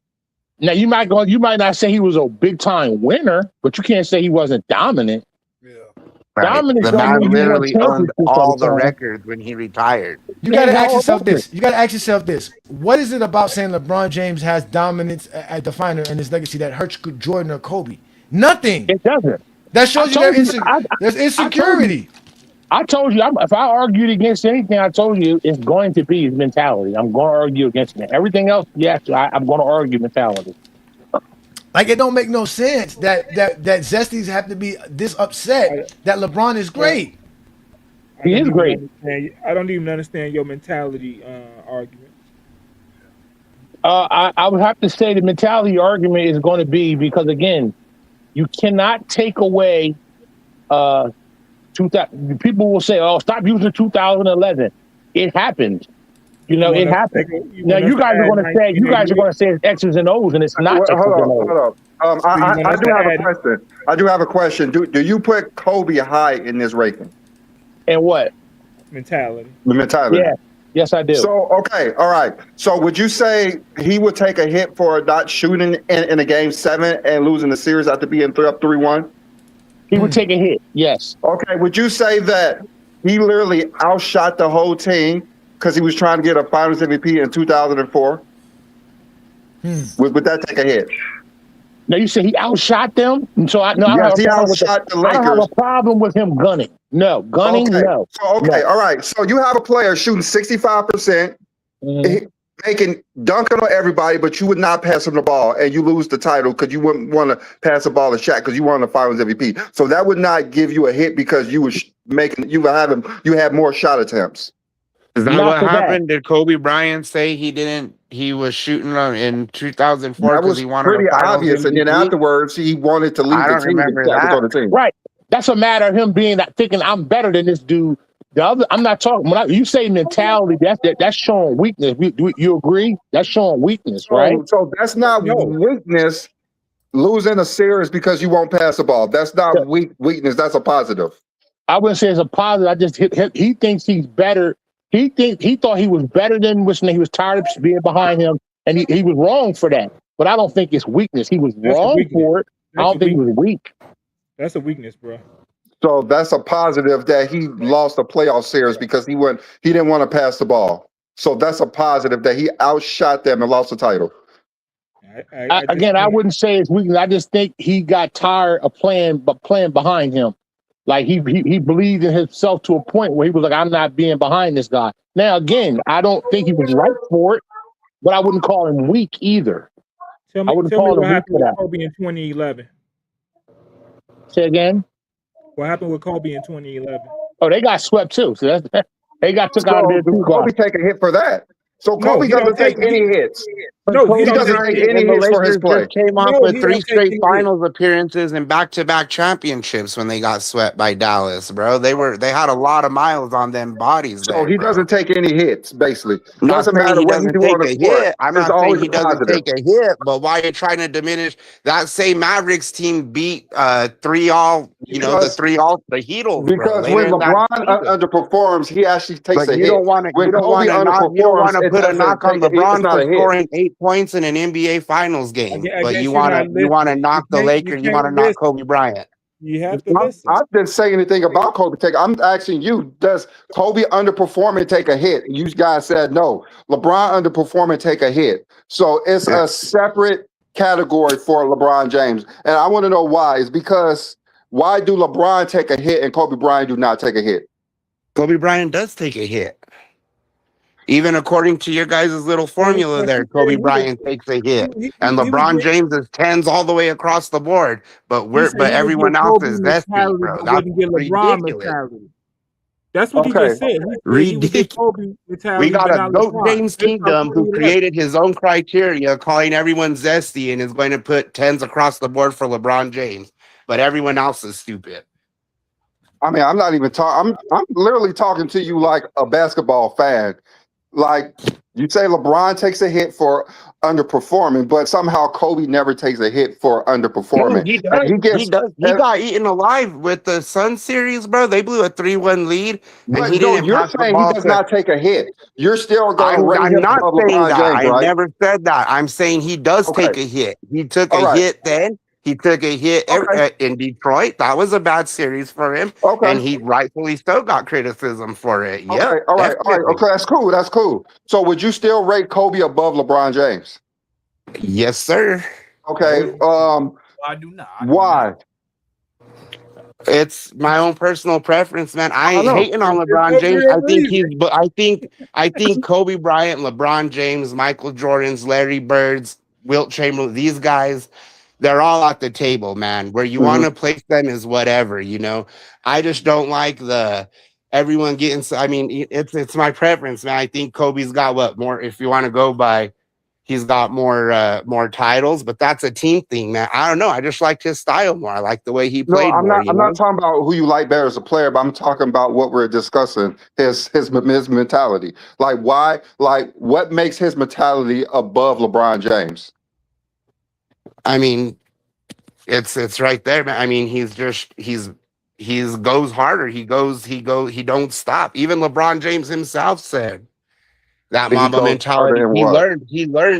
He learned some things from Kobe in the Olympics when they were teammates together about work ethic I and mean, it stuff was, it like was that. vice versa too.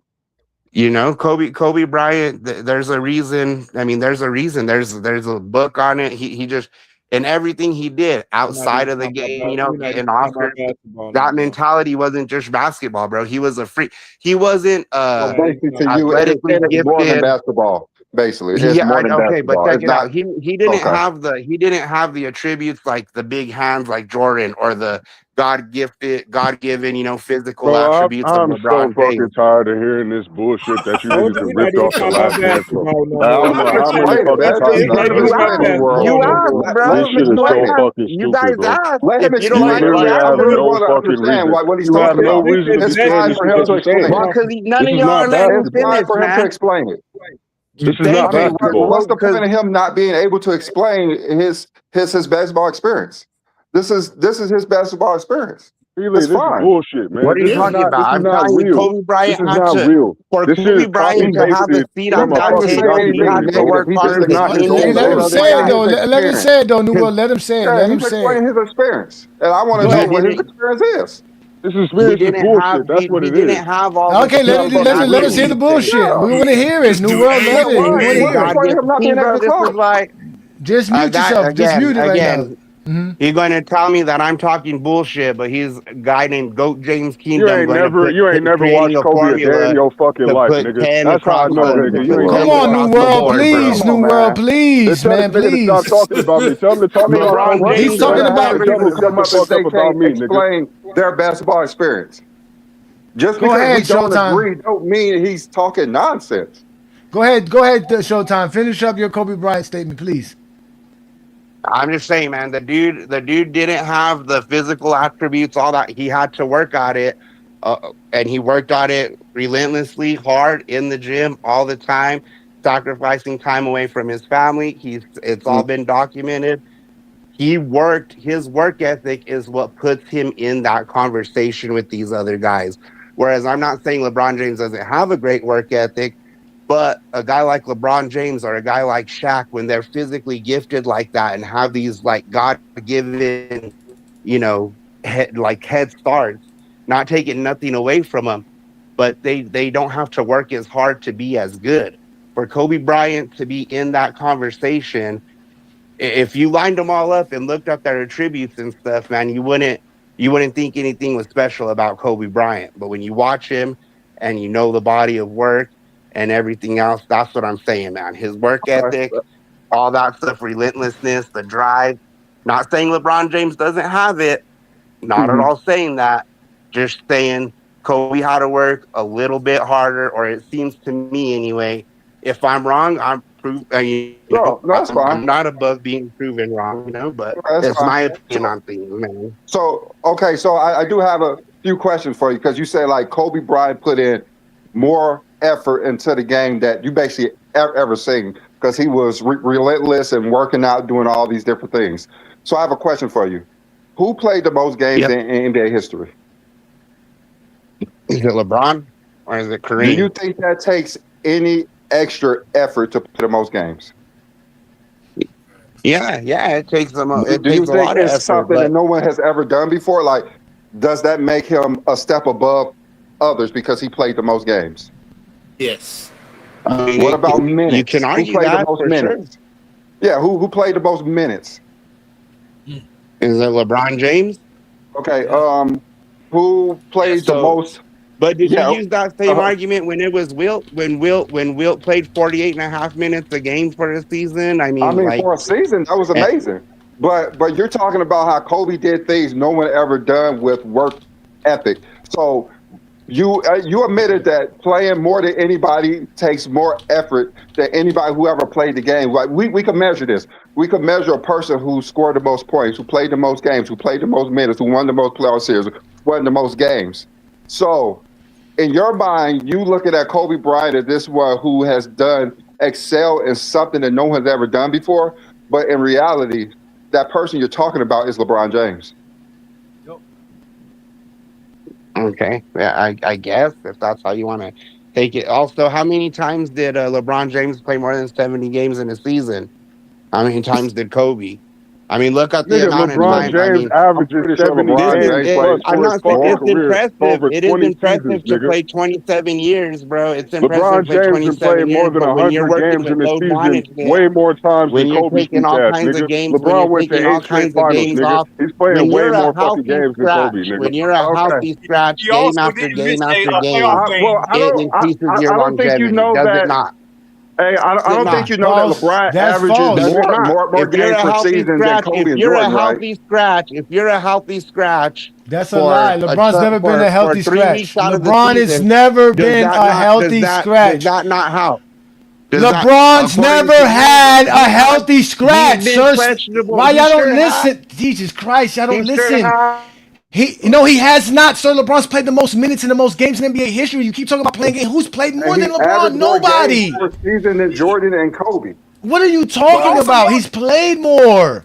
Kobe came off the bench to start his career. LeBron wasn't coming off the bench to start his career. What are you talking about? That's why I don't let him Put speak, bro, context because I on already that. know when Put they're going to be on context some on fucking that. Why bullshit. was Yeah, Kobe Kobe coming was off the not good bench? His enough to time, start. Kobe was not good enough to start. really, That's the really. context. Okay. That's Hey, it. if He that's wasn't what good you enough want to if start. that's what you want to say, Ain't no That's not what I want to say. That's what it was. That's a fact. That's a I fact. have a feeling that When Kobe was drafted, it was known that he was not going to play for 2-3 years. That's why they drafted him as such. That's why teams didn't pick him up early because nobody was going to play Kobe. he was Nobody. not cool.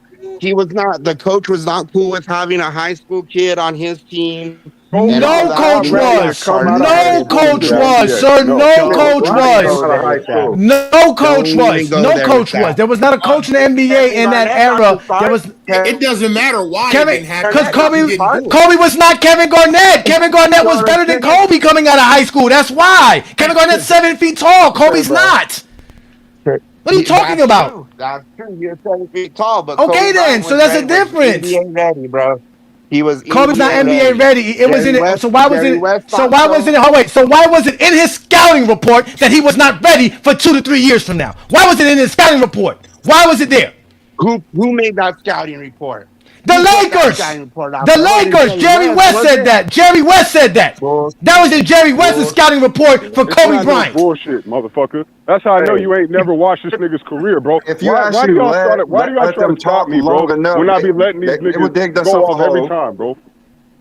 No, I heard what he Let him said, talk Brandon. long enough. I heard what he said, Brandon. I heard what he said. He got mad. To be ready for 2 years, why would he trade with the Hornets to get him, bro? That doesn't even make any sense, dude. Because that's why you drafted Because him. What are you Kobe wasn't talking gonna about? play for the You gotta Hornets. That's develop why. a player. Kobe literally told everybody when he came into the draft that he was only going to play for the fucking Why Lakers. you think he went 13th? They weren't even Wasn't going to gonna pick play him for that. 13th.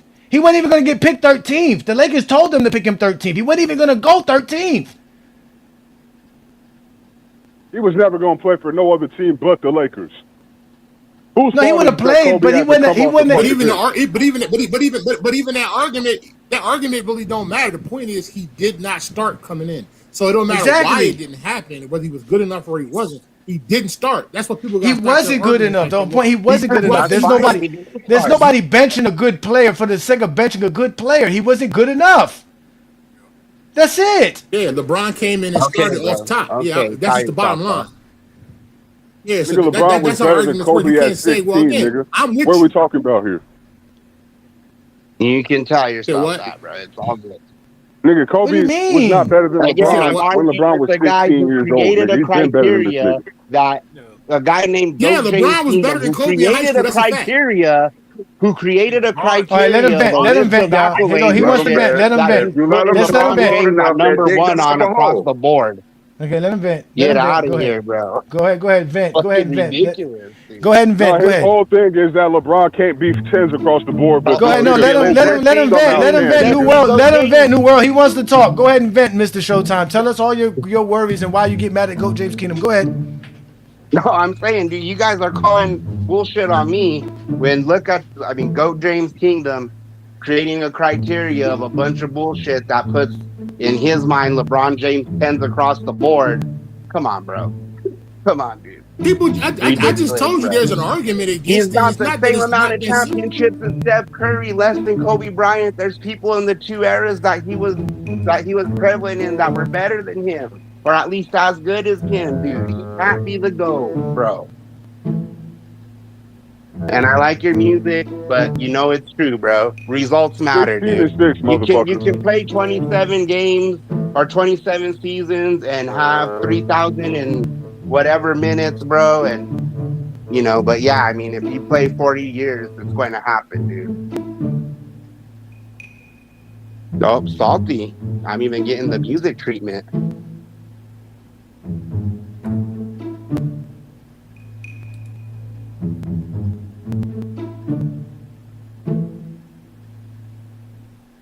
Congratulations, you played yourself. I do have a question for you. You keep bringing up Steph Curry rings. How does that invalidate LeBron James winning 4 titles? I'm curious. Bryant has more finals MVPs than No. Steph. I'm curious to his thought process with that, because he said Kobe has 5. Like, what does that have to do with LeBron James? Is he off? Nigga, I don't care, bro. Like, let's talk about it. I think the dude left off.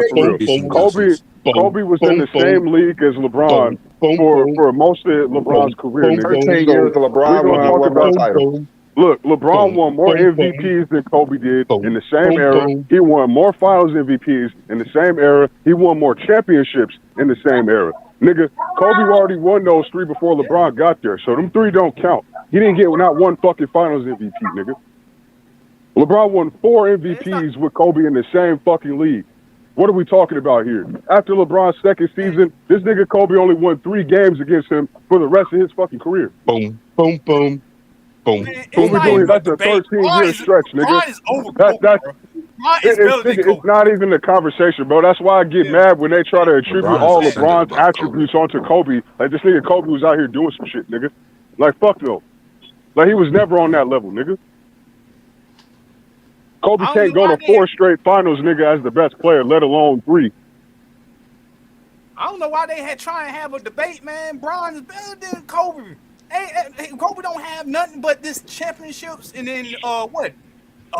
Championships that he wasn't even the best player on, nigga. How many? You think LeBron James? No, hold on. You think LeBron James can win a championship while averaging motherfucking 15 points a game? You think LeBron could do some shit like that? LeBron had to average like 30 or something. LeBron can't average no 15 points a game and win a championship, nigga. LeBron can't go no 6 for 24 in a game 7 and still win, nigga. What are we doing here? This nigga is trash. He's the worst game 7 performer of all time. And you want to compare this nigga to LeBron James, the best game 7 performer of all time? Nigga, you smoking dust. Of all time.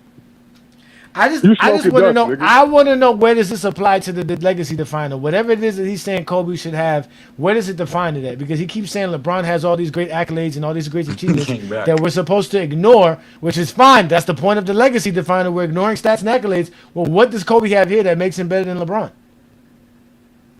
Nothing at all. A Nike slogan. A Nike slogan. One more thing, right? You brought up MVPs, right? You brought his shoes aren't even better than LeBron. You brought up LeBron James has all these MVPs. Let's hear what he got to say. Let's hear. You brought up LeBron James has all these MVPs. First of all, that's just like a popularity award, dude. The media loves him.